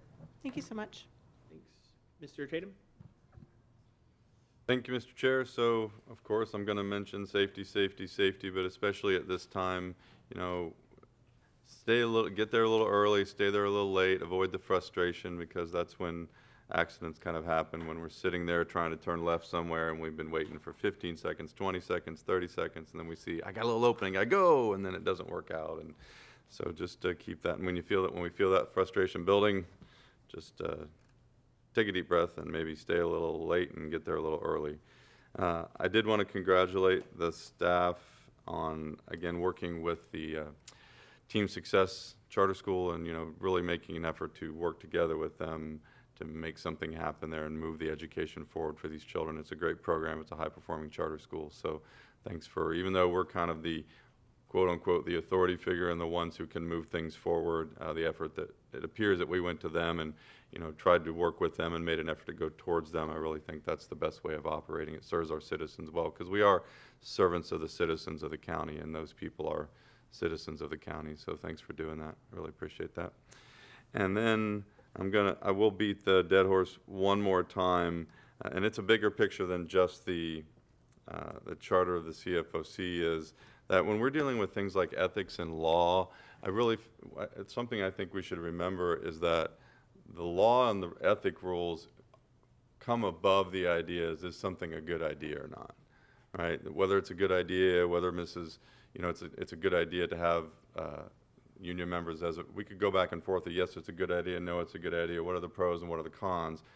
But the rules of ethics would trump that and say that people that have financial interest in what's going on can't vote. Just as, like the sunshine laws, it would be a great idea, for instance, for us to have our board meetings with Dr. Wysong all together, our board briefings, and we could cross-talk and go back and forth between each other, and that'd be great. I'd like to know what you're thinking. I'd like to know we could save a lot of his time, we could save a lot of staff time, but the rules say that we can't do that. So whether or not it's a good idea and what the benefits of that might be are trumped by the law and the rules that say we can't have a common board briefing with Dr. Wysong. So as we think about ethical and legal questions, I would just hope that we would keep those at the top of the list, and whether it's a good idea or not really comes below, are we violating ethical or legal rules? And then finally, I just wanted, Mr. Chapman, if you could hang out for a second afterwards, I just wanted to talk to you about something real quick, so I wanted to grab you before you head off to lunch or something. So thank you for the opportunity to make comments, and that's all that I have. Thank you. Ms. Bear? A few things. Again, looking at the retirements of a lot of our staff members, there are several here that have 24 years, 23 years, 28 years, 29 years ESE specialists. That's a long time, and I just want to tell all of them congratulations on your retirement and your future endeavors that you might have, because after you retire, things come about and you say, oh, not me, but then here you are. That's what happens in life. The graduation that we attended was very special because those students went above and beyond where the other students were out enjoying their graduation. These students were still studying, and the enthusiasm of their family members was so, it was almost like a reward to me to go there. I like going to those graduations, all of them. I went to, I think, every one of them this year, and I plan to do so next year. But that's the reward for being here, is going to see what we're producing. And the kids are just, they're just so excited to even see that you're there. I want to say a shout out to Palmview. They lost one of their bus routes because of some of the shortages that we have. And they did a actual physical walk with their students, because there are some that are younger that goes to that school from the Rubonia area. So they mapped that out with the students, and I was supposed to attend, but I had an emergency and couldn't. But I want to say thank you to the staff out there for, you know, stepping up and taking care of that. And a public commenter on the books. We've beat that to death, I think, enough. There's so many resources out there for the public that, you know, we have to go by what the law says. And the law says this is what you cannot have. So that's what we, as a board, filtered through for over a year to get to meet the demands of the laws. So I'm just saying that we did what we could with the best things that we have. I do have also like to talk to Mr. Chapman and you, Dr. Wysong, on my concern that I still have ongoing, and I'm sure you know what that is, but I wanted to talk to you offline about that. But I also want to say thank you to the board. We have a lot of stuff that we do up here, and we do it with grace, I think, and we respect each other's opinion. May not agree, but we still respect, and that's the way I look at things. I'm never going to be, I hope never be that person that's just outraged by something. I can think it, but I won't say it. But other than that, I'm glad we got through the team success. I'm looking forward to the renovations to Tara and Hale. I think they're well deserved. They've been waiting for a while according to that list. So other than that, I think it was a productive meeting. Thank you, Mr. Chair. Thank you. First, I'll kudos to what Ms. Foreman, Ms. Messer both said. The board, master board training was good that last week. Look forward to the rest of them, and the more we can work together and learn about each other, I think the better the board will be. Thank you to the staff for, you know, obviously getting prepared. Your job never stops. Summertime, people think it stops and it doesn't. You know, I know to Ms. Rinaldi and your staff, the construction side, getting schools ready for school to start can be monumental, especially schools that have construction going on and things like that. So we really appreciate that. And Dr. Weissong's done a great job just jumping in the fire and rolling. And so I appreciate that. To all the teachers and staff at the schools, good luck on Thursday. And to the drivers out there, the public, you know, we've gone 2.5 months now with no school zones. Well, they're back. And so just be prepared to drive slower at 20 miles an hour down to 20, but just leave a little bit early, like Mr. Tatum said, just leave a little bit earlier on Thursday to get to work, because the buses will be back and the kids will be back and speed zones will be back. So that goes on to Mr. Tatum's safety, which is obviously key for all of our students. So we look forward to this school year and excited for it to start. And other than that, we are done and adjourned. Board, we will see you Friday along with the staff. Everybody have a good day.